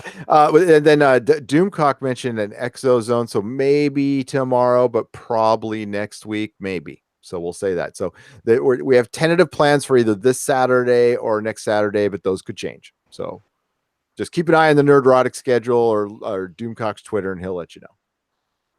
Yes, Mr. Roboto, Iron Man 3 is a Christmas movie, as is every Shane Black movie. Yep, Die Hard. Batman Returns. Yeah. Batman Returns, yes. Die Hard 2. What else has he done? Kiss Kiss Bang Bang is a Christmas movie. Uh-huh. Like I said, every Shane Black Lethal Weapon that he wrote, that's a Christmas movie. Christmas, yeah. What's that Kurt Russell thing looks fucking awesome, by the way. Yeah, Santa Claus, that's out today, actually. What's the cheesiest Christmas movie you like? Ooh, wow, the cheesiest Christmas movie.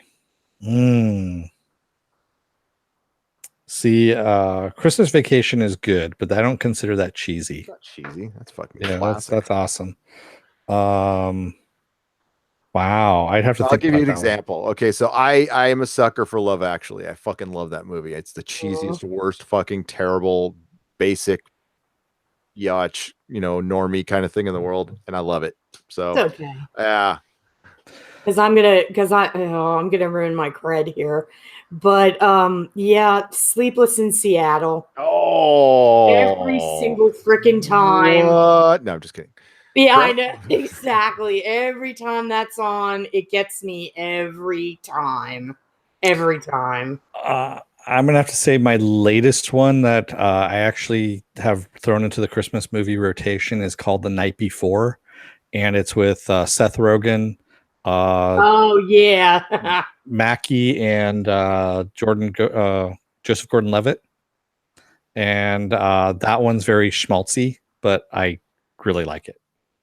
Yeah, but I mean, like Dennis doesn't watch rom-coms or anything like that. I don't watch the rom-coms. Yeah, sorry. I have to sometimes. I know. And I happen to enjoy that one. It reminds Christmas in London one time too. It was cool. Gremlins 2. Fuck yeah. You know what? Yeah. I have not seen Gremlins 2 in a long time. Thank you for bringing that up. I am going to watch that movie.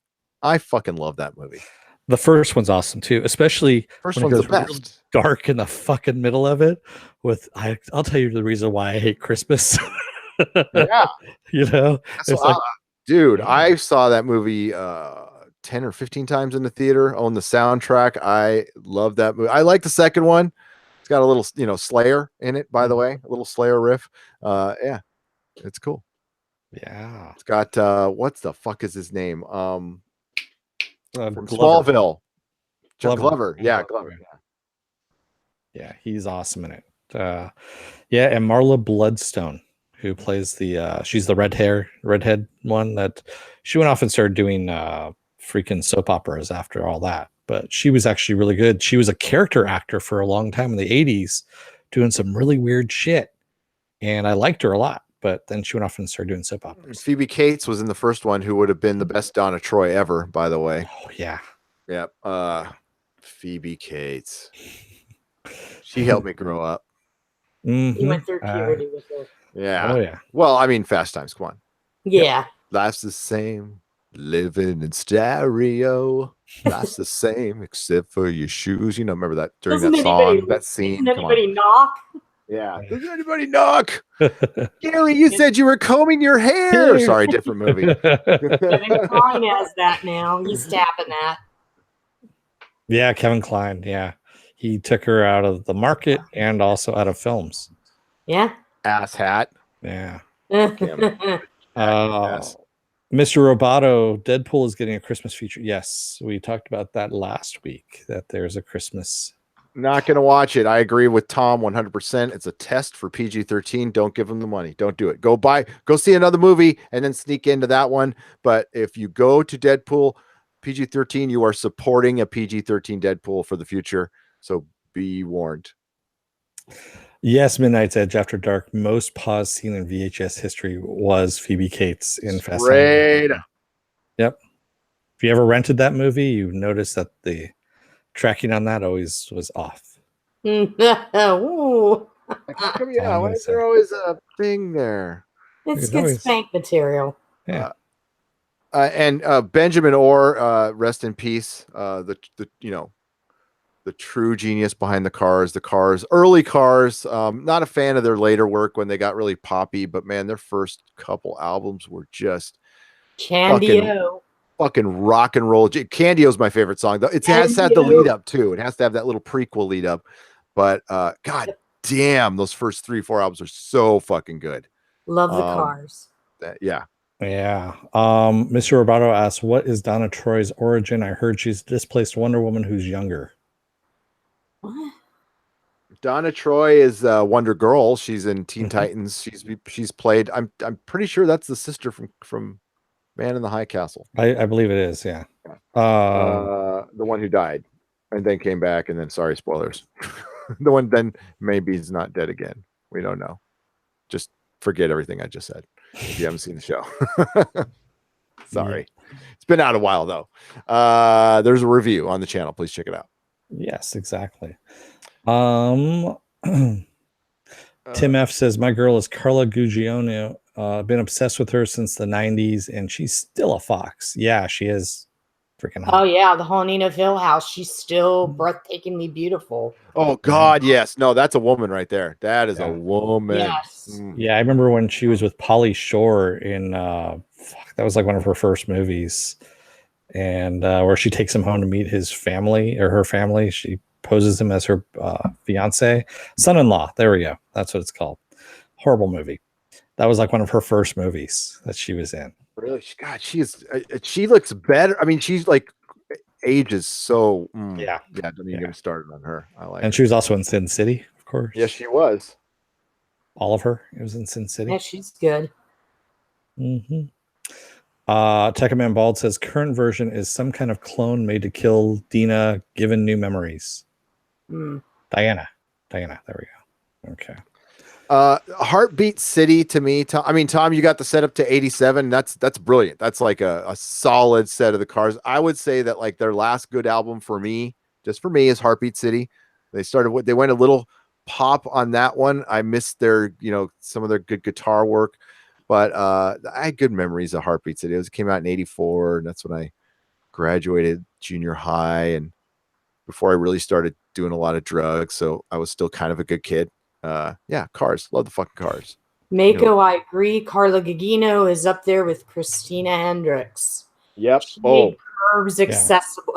She made curves accessible again and made it proud for women that have curves to be curvy. Her curves are so good. You need like road hazard signs when you start walking around Gina. You'll slip and die. I believe Tim F says it more eloquently. Dat booty though in Sin City. Yeah. That's fine ass booty. Dat booty though. Yep. Dat booty. All over it. Very classy, Tim. Very classy. We try to keep it classy here at the Nerdrotic channel. Mr. Roboto says Deadpool will not be made for some time after Ryan Reynolds leaves the role, so we should enjoy as much Deadpool as we can. True, and it's kind of funny. He keeps hitting up his good friend Hugh Jackman all the time to do a Deadpool Wolverine movie, and I guess Jackman's just got to the point where he's pissed off now about it because he comes at me every single way possible, every day he keeps asking me about it, and he's like, no, he goes, I don't think it's worth it, Dude, I can tell him how he wins this right now. Ryan Reynolds goes, I will give $5 million to charity if Hugh Jackman comes back, and if he doesn't, I won't give it to the charity, and it'll be Hugh Jackman's fault that these kids with cancer died. That's how it works. Great. Yeah. He's not above doing that either. He will do that. Yeah. I think he's wearing him down. I think he will. He will. And plus he said he wanted to do an MCU movie. So I think he's just holding out till Tom, January 1st. Technically it's like it's done, right? I mean, they don't have all the I's dotted and T's crossed, but it's pretty done. January 1st, I believe. That's what I read anyway. And it was on the internet, so it had to be true. Of course. I think it's a terrible idea, guys. I know everybody's excited about the X-Men and MCU. I think it's fucking awful that this is happening. So it's just bad. sorry to bring it down, but I think it's bad. We should probably wrap things up. We've been going for like almost 3 hours, guys. Yeah, let's wrap my things voice. up. I mean, we too much of a good thing. Just kidding, guys. Let's read some more chat while I fuck around a little bit. Hughes said again he's pretty done despite the headlines. That's what Tom says. Yeah, no, I just read something today that he was talking about being hit up again. That it's every day he hits him up, and he says he comes at him from all these different angles trying to get him to do it. It's pretty funny, actually. Perpetual Punster says, on the day Deadpool PG-13 comes out, I'll be renting Deadpool 2 to rewatch its R-rated glory. I own it, so I still haven't gotten the super duper cut, and they had some Christmas card special one at Best Buy, and I just put it back on the shelf. I can't bring myself to buy it. I don't know why. I think I eventually will, but it's got to be cheaper. I don't want to buy it for $40. it was on sale. Like $12.99 at Fry's. Not at Best Buy. Well, I don't. Dude, the closest Fry's to me is like 40 miles away. You buy everything online. Just buy it online. Well, then I'll just get it on Amazon. I can get it the same day. I just don't know. I don't want to pay any money for it. I didn't like it that much. I thought it was good. It just wasn't worth buying. Tim F says, worst time of any Nerdrotic stream, the ending of it. Aw.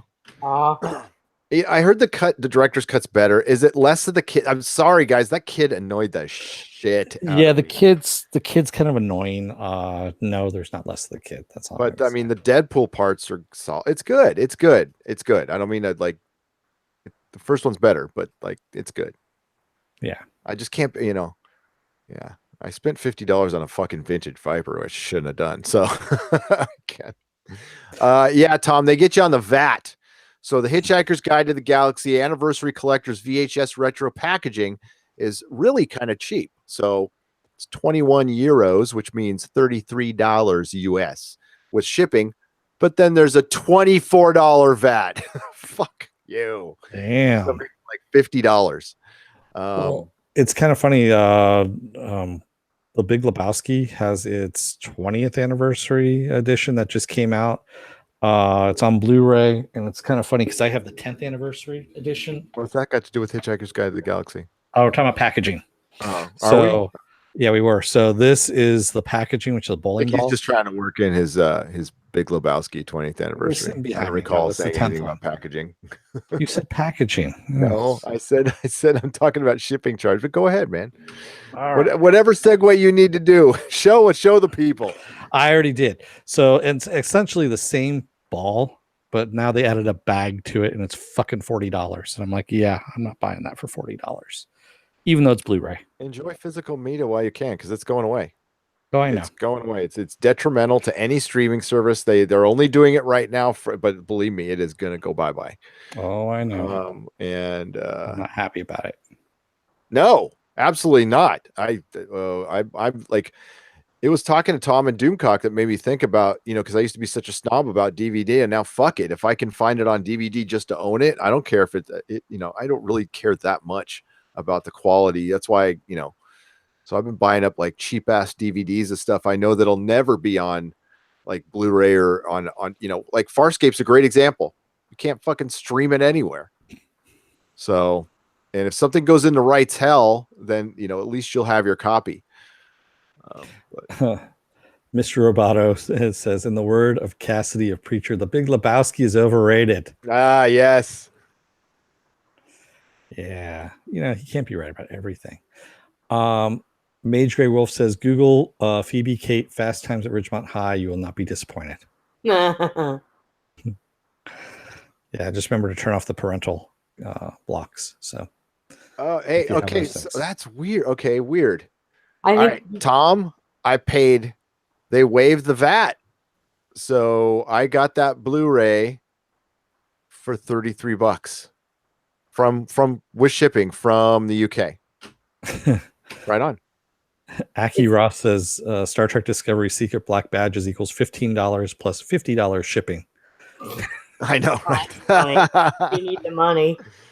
I like how when we're talking about Phoebe Cates and that famous scene, it's like, for me, I think my scene was actually with Jack Nicholson and Jessica Lange in The Postman Always Rings Twice in the kitchen on the table. Mm-hmm. Now we're talking. Yeah. Good scene. Mhm. Yes, it was. The parents kicked me out, said nope. They grabbed the remote real quick, went upstairs and watched it through static. This one's for Dennis, by the way. Time Tunnel, buddy. Remember Time Tunnel? Nice. Love Time Tunnel. The Time Tunnel. Okay. I watch that shit all the time, man. Yeah, let's get the Patreon video up. You read a few more chats. All right. And we will call it. Tekaman Bald says Orville out on DVD December 11th, 2018. No Blu-ray though, still. Yeah, I Is that know. the weirdest thing ever? It's Fox. That's why. They do that all the fucking time, man. I can make a Blu-ray for some people if they want. I mean, I know how to, I can. It's easy. It's really easy, but I'm sure you kid at home. You kids at home too. Mr. Roboto says Henson Production holds the rights to Farscape, I believe. They do, and they must be unable to sell it to a streaming service or in between streaming services, or maybe they actually do have a deal with Daily Motion because Daily Motion is showing all the episodes right now. So that's the one place you can go see it. And honestly, it's not that bad. There's some ads. You put up an ad blocker and you're good.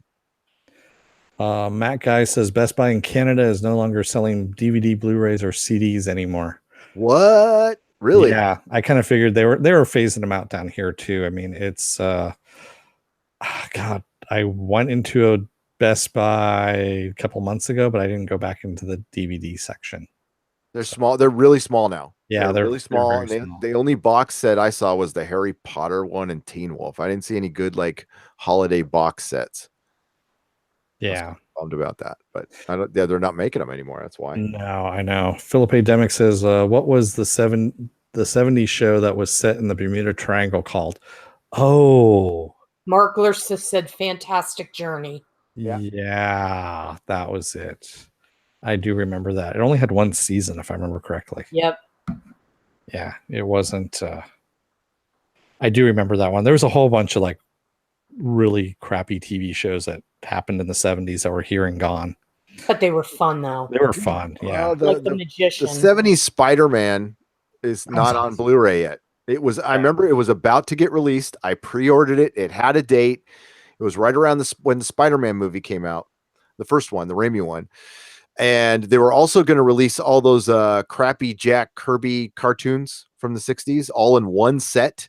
And they pulled both of those licenses, like right at the last minute. I was like, God damn it. I still don't think you can get those on Blu-ray yet, but you were it was DVD on the cartoon and Blu-ray on, no, it wasn't Blu-ray, it was DVD. But I would have taken DVD for the Spider-Man TV show. That was, I mean, they're bad, but they're good. Oh God, I loved them. Oh, as a kid, I fucking loved it. I have a bootleg. If anybody, I don't know, maybe I'll put it on my channel. Silhouetted Animator, of course, has to bring up Manimal because why not? Manimal, that's right. That will also on the Nerderotic Audio Theater. All of my powered record recordings are going up too, and I can even maybe scan pictures of the comics for you guys so you can read along with the power records. Anti-Trekker and I were talking about one this morning because I have the Star Trek one. Return to Tomorrow, I think it's called, right? But it's the entire cast. It's like the OG cast reading a power record. It's pretty cool. Midnight Edge After Dark says, yeah, the 60s Spider-Man cartoon came out, but that's it outside of newer shows. Yeah, I have the cartoon. I have that on DVD. Yeah. Silhouetted Animator says Marvel giving up on DVD Blu-ray releases of their shows pissed me the hell off. Yeah.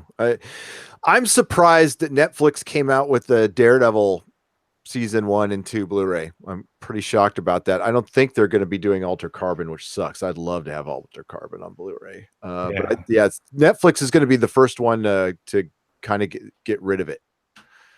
No shit. Tekaman Bald says Manimal, Automan, and Street Hawk all came out on DVD. What? Dennis, you don't own that shit? I should be owning that shit. I'm gonna have to look at that afterwards. Well, maybe I know what to get you for Christmas, bitch. You just call me bitch? Is that what you said? Whoa. I wasn't sure if I heard it or not. Nope, you did. Yeah. Okay. Bitch. I was like, all right. Okay, whatever. Hey, you're getting a Christmas present. You want to complain? Exactly. No, I'm not. That's why I was like, all right, cool. Call me bitch. Fine. That's fine. Carrie Dalton says, I would kill for the original recordings of WKRP in Cincinnati. Yeah, with all the music in there. Yeah, apparently. Yeah, you can't do that anymore with all the music that he was spinning. Yeah.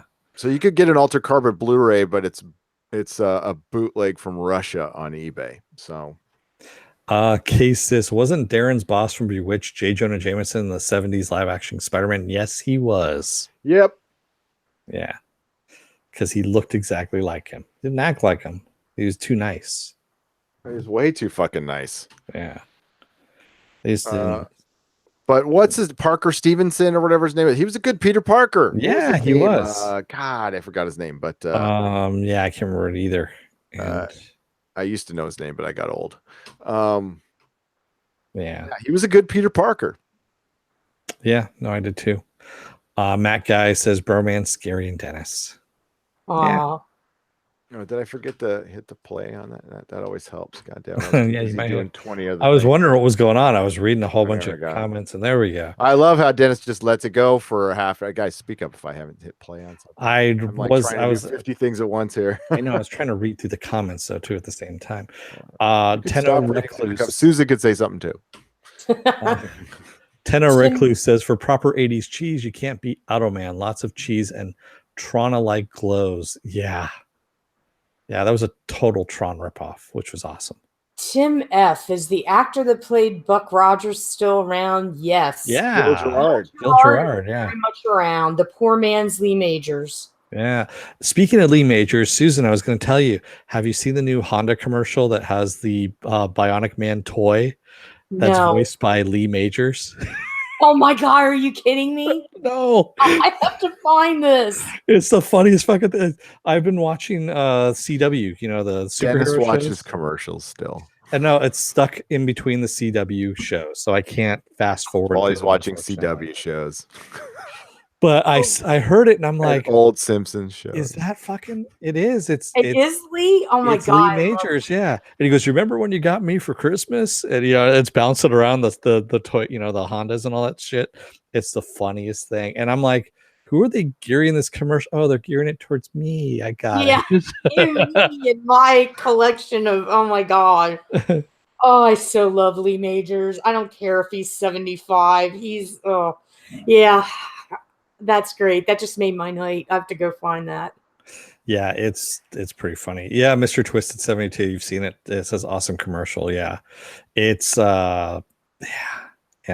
And yes, Mr. Twisted, Desi Arnaz Jr. was Automan's partner on Automan. And we know who his son is. Yes.